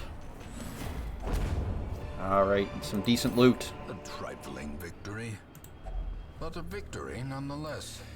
Sarcophagus. I don't remember what the sarcophagus requires. You know what? Let's try it. Sweet. Awesome. Okay. Wasn't really any items we could use, but it was 60% treasure and 20% nothing and 20% negative quirk. So, just took a risk. That's another thing too, is sometimes you've got to take risks in this game. That's like one of the core things of it, really, is it's all about taking risks. Because, I mean, there's a lot of RNG to it, but it is not just RNG, like a lot of people who hate on this game say. Like, there is strategy to it. It's kind of like gambling is a good way to, as a good analogy I've seen. It's like the strategy is knowing when to make the right decisions and when to take risks and when to go all in and when to play it safe. Okay, so crates are always good. Some busts. Waiting to be spent. Okay, sweet. We must have picked up some torches without me realizing, because I think I just used one, didn't I? And I had 6 before. Or maybe I'm just losing it. Only got 4 food left, though, which is kind of a problem. Haven't camped yet, though. We're more than halfway through the dungeon. I'll probably end up camping after this next room. Although maybe not, depending on what condition we're in. But we do have a hallway battle up ahead, so we'll see how we're feeling after this one. Oh no, I hate this guy. Okay, so this is a madman, and they are basically like that courtier guy, but like 10 times worse. He has really, really high dodge, and all he does is like stress out. So he's really hard to hit, and he's, oh my god, like he just gave my occultist horror, that's 3 stress per round for 4 rounds. Like, that's pretty bad. So I also forgot to switch my default party order. Oh well.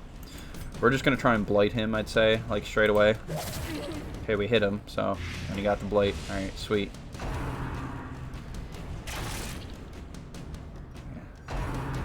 All the enemies do be hating my occultist, though. Okay, shit. Hold on, I'm just thinking here. Yeah, I'll try buff on the madman, I guess.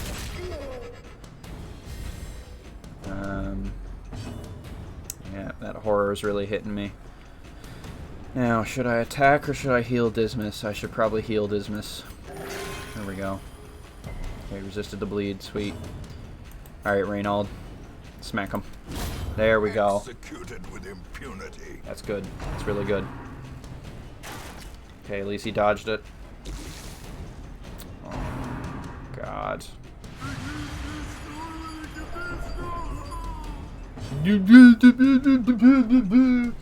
Shut up, Dismas. See if we can make quick work of this guy. There we go. Okay, now we just got to get rid of him. Like, I'm always more worried about the stressors than the ones who can do damage, honestly. Because damage is easier to deal with than stress, honestly. So, yeah, we'll blight him. Ooh, nice. 2 damage for 6 rounds, so he'll die. Eventually, not on his next turn, but he will die. I'm going to heal myself with the occultist here, because he's about half health. Okay. Wasn't very good, but at least we resisted the bleed. Let's just try and clear out these corpses. Bring them closer. Man, Reynold really isn't getting much stress. This is like his 2nd dungeon and he's still barely stressed at all. Alright, let's try and start doing some damage to that back guy. Or not, I guess. Oh my. Alright, well, rank 12. And we'll heal again. A momentary abatement. But I got the bleed that time. 1 damage for 3 rounds, so not too bad. Oh my god. Okay. Dismas is gonna need a heal. See if we can blight this guy. We really need to start doing some damage to him. And he resisted the blight with a 10% blight resist. Sweet. And yeah, of course you would. I would have hit 2 of them, but he dodged it. Knife in the dark. Oh my god. He almost never uses his knife. Maybe it's because he's up in the front slot. Okay, Dismas, you gotta... We're gonna grape shot just to try and... Well, he's gonna... No, he's gonna die in his next turn, yeah. Still got that buff, so... Please hit him. There we go. And... Hit him. There we go. Okay, we need to heal Dismas immediately. There we go. And resisted the bleed. Alright, Reynald. Do it. Oh! Oh my god. He's dead anyway. Oh, another occultist turn? Yes! Heal Dismas again. There we go. Now he dies. Okay. That turned out pretty well, actually. And we're running up to full inventory space, so we're going to have to start making some decisions here. That's a decent trinket, actually, for the bounty hunter. I normally sell most trinkets, but that one I might actually keep. I can't really think of any trinkets that'll be in the ruins that will require the medicinal herb, so we'll just get rid of that debuff on the occultist, free up a slot. He's going to end up getting afflicted before this. Actually, you know what though? Actually, I don't think we can camp because we have to go into this next room and it's going to be a battle unless we go back, but he'll probably end up getting afflicted from the stress just by moving backwards either way. Oh, shit. Let's see. 500 each. What's that? 1 round. I'll hold on to the bandage for now. I'm going to get rid of the citrine because the onyx is worth more. I'm going to take this one, and what can I get rid of to use? I need that shovel. I guess I will have to use the bandage because I don't know what else I can throw out because I want to keep the food as well. And I want this trinket because it'll be worth a fair amount of money. So yeah, we'll just use the bandage, I guess. Alright, now let's have a look here. Oh, actually, we're not that far from the room. We might be able to make it back to the door without him getting afflicted. We could camp, and we could camp. I want to try it, but he might end up, because I'm going to have to move backwards, the stress that he's going to endure from that might cause him to freak out. So I guess we'll see what happens. Come on, come on, come on, come on, come on. Go in. Yes, okay, sweet. We did it. Alright, now we're going to camp here and try to relieve some of that stress on our occultist. Circle in the dark. The battle may yet be won. Okay, so this is the camping phase. Anything longer than a short length dungeon will have 1 or 2 of these, and this is where you can eat food, so we're going to eat all the food. And every class has camping abilities which can give you various buffs and heals and de-stresses and things. So we really, really, really want to heal our occultist stress. I really want to try and prevent him from getting afflicted if I can. So I'm just going to see. Zealous Speech, it costs 5. All companions, minus 15% stress for 4 battles and minus 15 stress. Stand tall. Encourage. What else we got? Yeah, he can abandon hope, which will give him negative 25 stress, but it'll stress everybody else out. So I'm going to try to avoid using that if I can. Bandit Sense prevents... I do want to prevent nighttime ambush, if possible.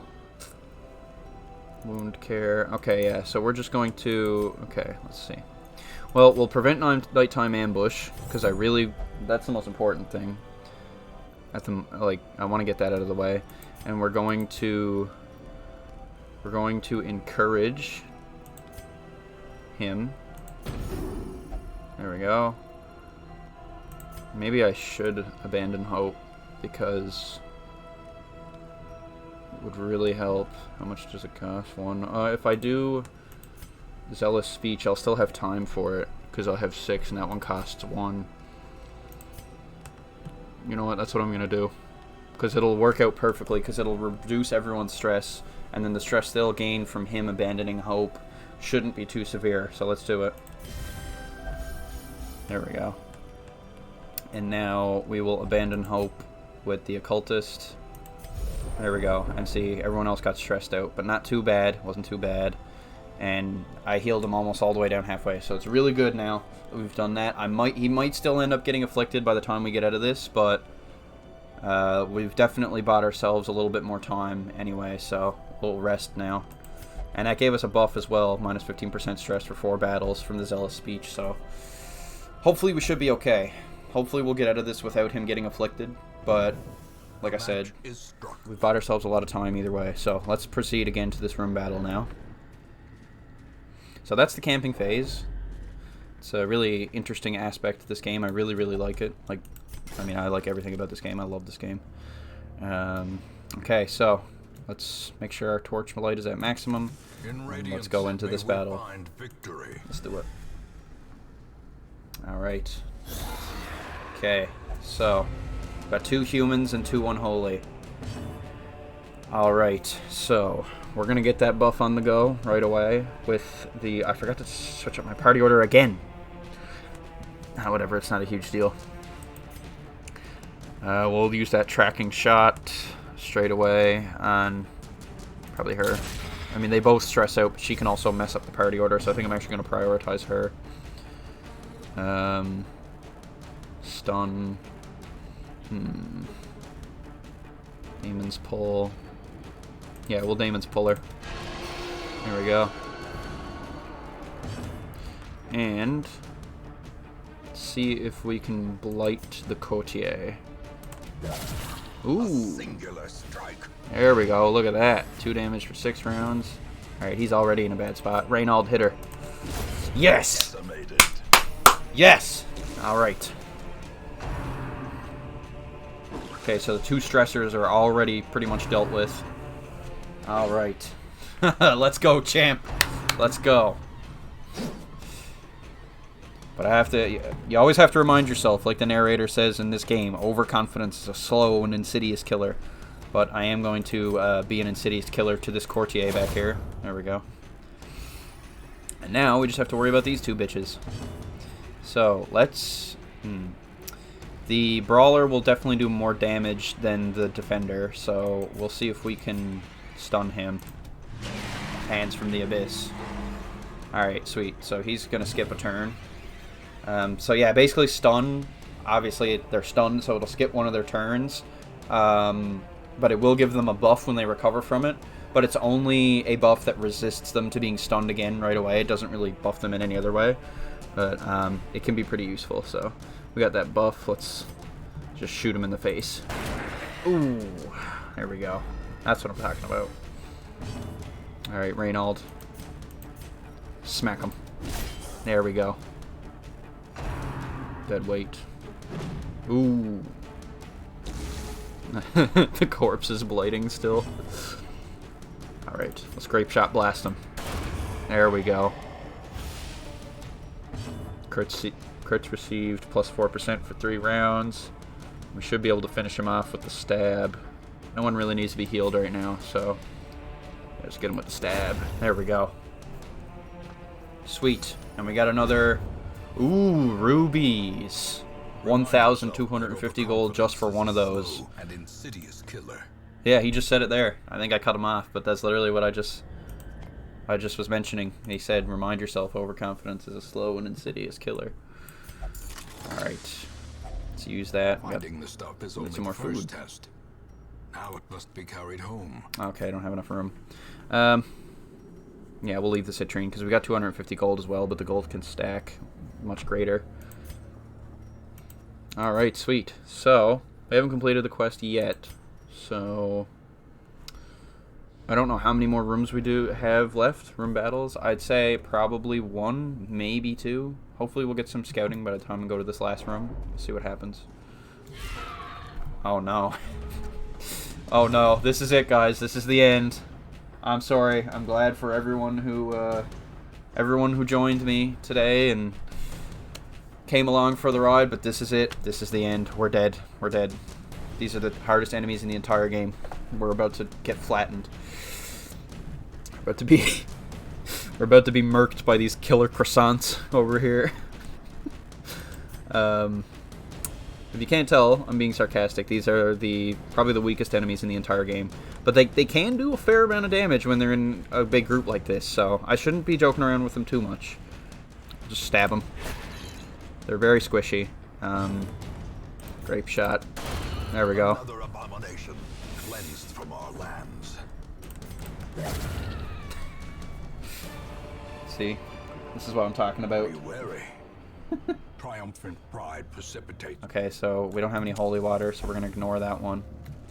I don't remember what this one does. Locked display cabinet. Do I use a skeleton key on it, maybe? Yeah, you need to use a skeleton key. Gain loot. Yeah, we'll use it.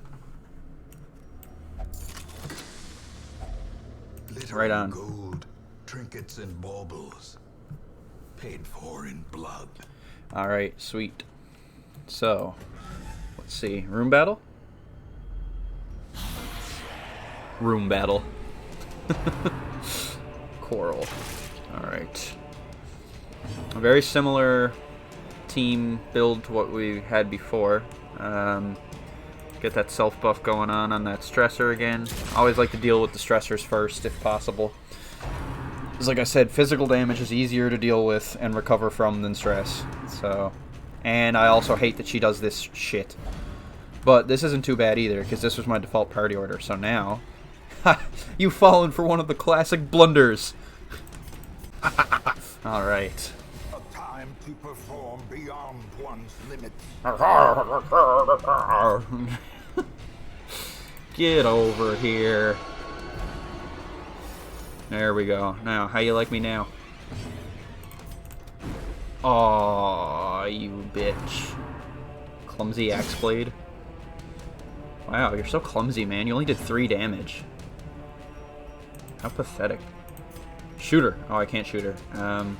I'll leave her for Reynold to deal with. Just get rid of that. Try and get rid of that arbalist. There we go. There we go. Uh-oh. Okay. Not too bad. Not too bad. We're gonna need to start healing, though. Next occultist turn.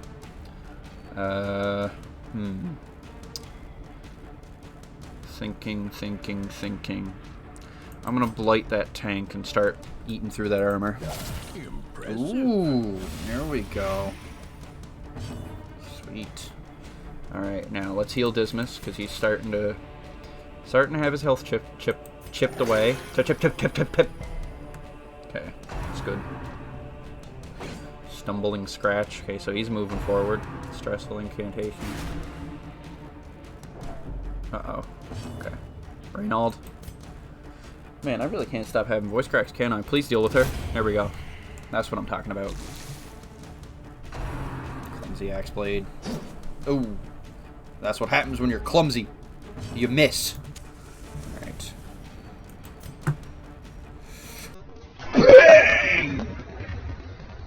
There we go. That's what I'm talking about. That is what I am saying. You understand? This is 2 damage, 5 rounds. Let's just stab him anyway. Let's bring him down a little more. Okay, so he's dead on his next turn. Now we just got to worry about this brawler. There we go. Light him and do some extra damage to him. Reynold. Give me that big claymore, buddy. Smack him in the face. There we go.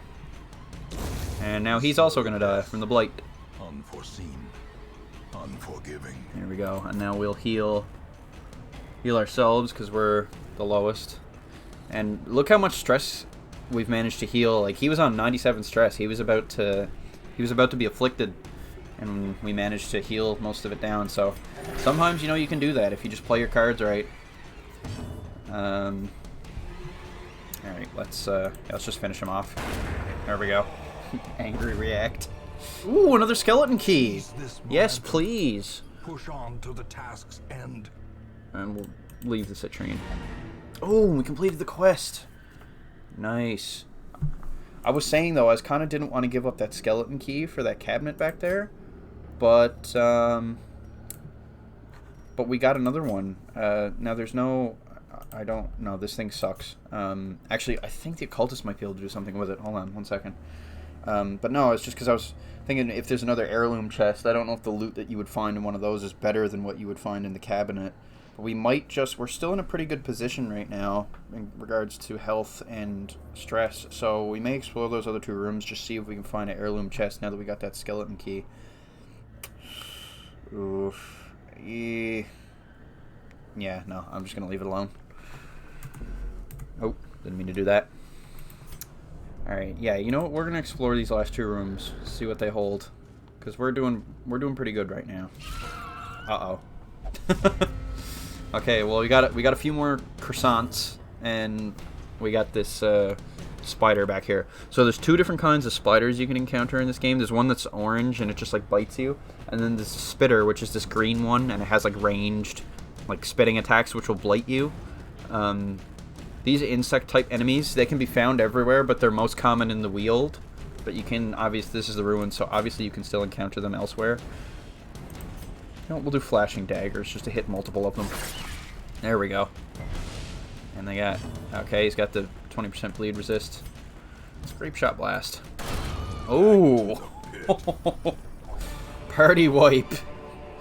Sweet. This expedition at least promises success. See, and you can get benefits like this from choosing to continue even when you've completed the quest. If only treasure could staunch the flow of otherworldly corruption. Alright, let's see what's in this next room. Get that torchlight up. As the light gains purchase, spirits are lifted, and purpose is made clear. Alright, so nothing in this one. And we'll go check out the last room now. See what it holds, and then we'll depart. I'm a little bit over my time, but it's only by 15 minutes, so I'll go a little bit over. Alright, let's see. Last hallway. Oh, there's the other spiders I was talking about. Okay, now this is a little more dangerous than those maggots. Really just want to... With these spider enemies, you just really want to kill them as fast as possible. But now they do have really high dodge. Because, I mean, it's like real life, you know, spiders are really fast. I think I'm just going to grape shot. Yeah. See, that's what I was talking about. Okay. Stun. We'll just stab. There we go. Flashing daggers. There we go. I just want to kill them all as quickly as I can. We'll zealously accuse, hit the first 2, hopefully get rid of them. There we go. Okay. Alright. Ooh. Okay, she resisted the blight. Nice. Oh. And he resisted the blight as well. Uh-oh. Oh god, Reynold got the blight. That's okay, it's only 1 damage for 3 rounds, it's not too bad. There we go. Sweet, sweet. Throwing dagger, and Dismas, stab that spider. Squash it. Yes. Ooh. Oh, we got some anti-venom. We can use that to cure, we can use that to cure Reynold's, blight. I will absolutely take that, and we'll take these crests. Uh-oh, I don't have enough room.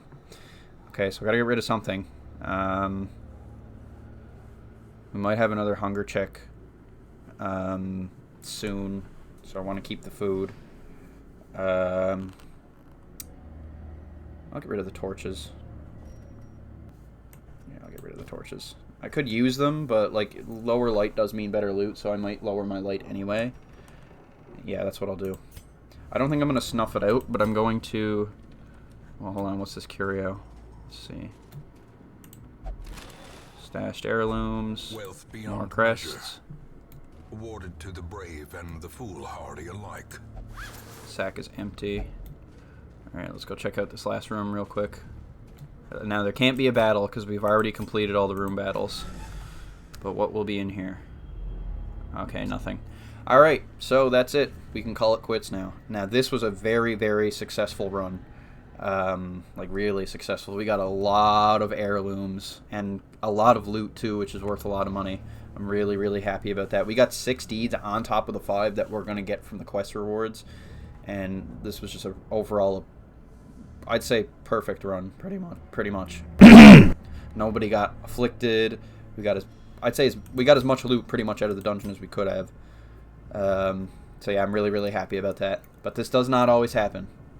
In fact, this is not a super common occurrence. So, you know what? We'll just... Okay, that's not worth anything, so... Actually, I think food is worth something, isn't it? Yeah, fuck it. We'll see. I guess we'll just complete it anyway. Let's see. And we also got 4,500 gold on top of all this loot that we're getting here in the collected treasure. Oh, look at that. Oh, yeah, the food is worth something. Okay, I should have kept it. Oh, that's okay. It's not much of a difference. So we got 11 deeds from the 6 in the collected, and then the 5 from the quest rewards. Alright, this is awesome. This is awesome. Nocturnal. -2 speed if torch above 75. That's not too bad. Ruins phobe. Plus 20% stress in ruins. Not a huge fan of that one, I won't lie.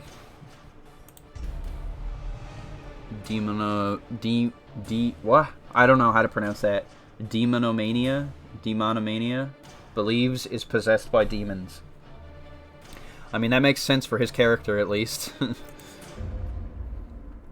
It would make sense. If it would make sense for anybody, it would be him. Though long years The occultist. may seek to separate them, action and consequence will invariably Severe, have yeah. a dreadful reunion. Okay, so what this is talking about is over time, negative quirks will become severe, which means they cost much more money to remove them in the sanitarium, so that kind of sucks. And a maddening wine. So yeah, this is the Crimson Court bullshit, like the mosquitoes and stuff I was talking about.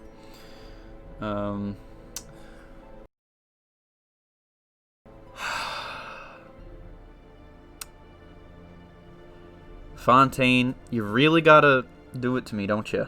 I put you in the brothel. I couldn't even put you in the gambling hall, but I wasn't going to anyway, for fear that you would lose money. And you still lost money. You weren't even in the gambling hall.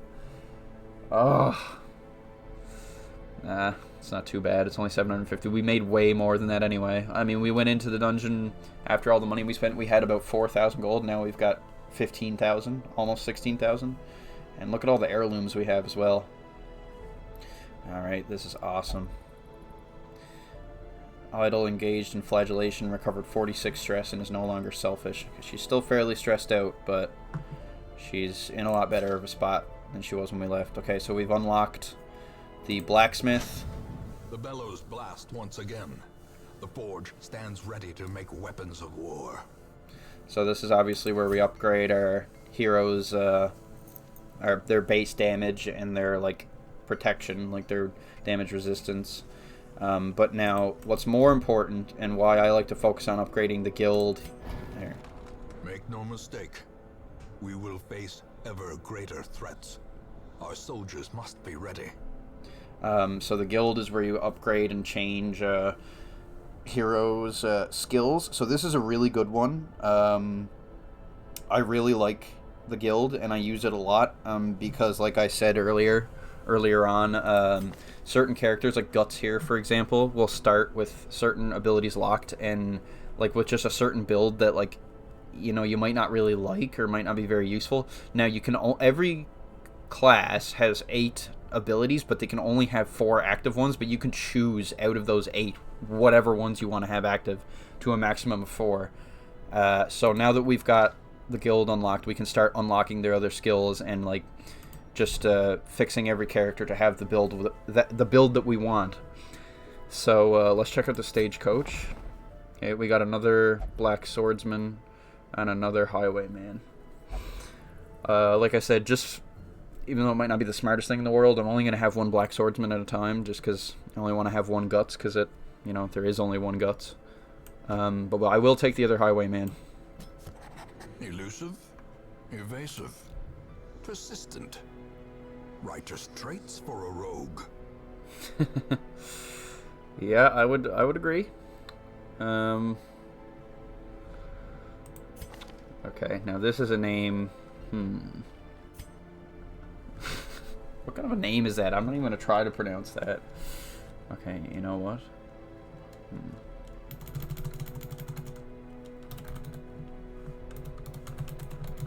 There we go. Quiver Mountain. That is his name. Oh my god. Yes, Quiver Mountain. What is this ability? Oh, point blank shot. Yeah. Pistol shot. Yeah, I don't see that one very much.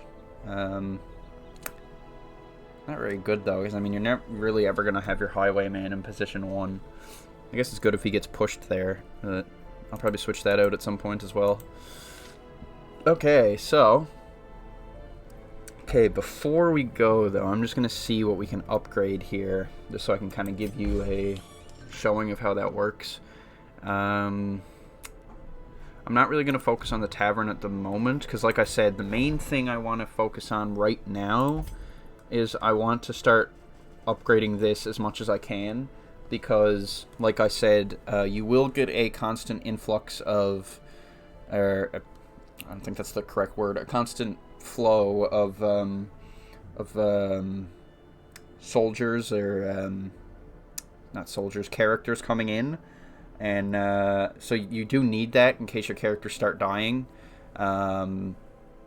but they will always be level 0 until you start upgrading this experienced recruits, and as you get further into the game, you're going to want them to be higher level to pick them up, because once you start leveling up all the different areas of the dungeons, like level 0 and level 1 characters will be no good there, and they'll be pretty much useless to take with you to try and level them up. I think the highest you can get is, I think it might be veteran or the one just above that, which is level 3 and 4, but still that's really good to have, so I'm going to focus on getting that right away. So in order to, as you can see, unlike these other two, I can't upgrade this right away. I need to have Instructor Mastery level 2, Weaponsmithing level 2, and Armorsmithing level 2 before I can upgrade this one, so we're going to go do that now. I don't think I'm going to have enough heirlooms to do all 3. Let's see here. Smithing, armorsmithing. Fan the flames. All right. Mold the metal. We are raising an army. And what was it? Instructor Mastery. Okay, so I actually can get it. Alright, I will. Every creature has a weakness. The wise hero trains for what he will face.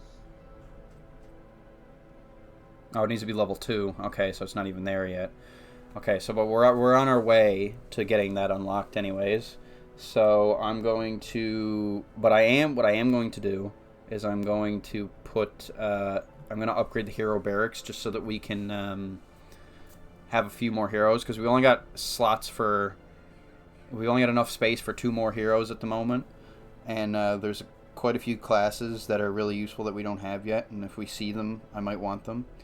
As a matter of fact, you know what, I think I'm just going to upgrade both of these, even though it's going to pretty much use up all my deeds. Yeah, I'm going to do that. Word is traveling. Ambition is stirring in distant cities. We can use this. Yes, we can. Alright, so now we can have 13 heroes in our roster, and we can now have 3 people available in the stagecoach at once. Like before, it was just 2. Like as you saw, it was just the Black Swordsman and the Highwayman here. But now we've got this leveled up. We can have 13 maximum heroes in our roster, and we can have 3 appear in the stagecoach at once. So it is good to upgrade these as well. But like I said, I do really want to get experienced recruits upgraded as quickly as I possibly can. Let's just quickly see what we have available anyway. Okay, so the Ruins is now almost level 2, and we've unlocked the Weald. So we can go, and we also, the Courtyard, we can go to the Courtyard, but I'm going to avoid that for the time being until we've saved up a lot of blood to use, because, like I said, if one of your characters contracts the Crimson Curse from an enemy in the Crimson Court, they're going to need the blood to, like, continuously stave off the curse to prevent them from dying, and we don't really have any right now, so I want to wait till we have quite a bit of it saved up to start going in there. Alright everyone, that's going to be all for this one. I hope you enjoyed this sizable taste of Darkest Dungeon. I am continuing to stream this game on Twitch. There's a link to my channel in the description, and I will be uploading my streams here on YouTube as well. This video is a little more curated as sort of an introductory video, but the rest of my streams will be unedited when they're uploaded here, for the most part anyway. Thanks for joining me today. I hope you enjoyed watching, I certainly enjoyed playing, and hopefully I'll see you around next time. Take care.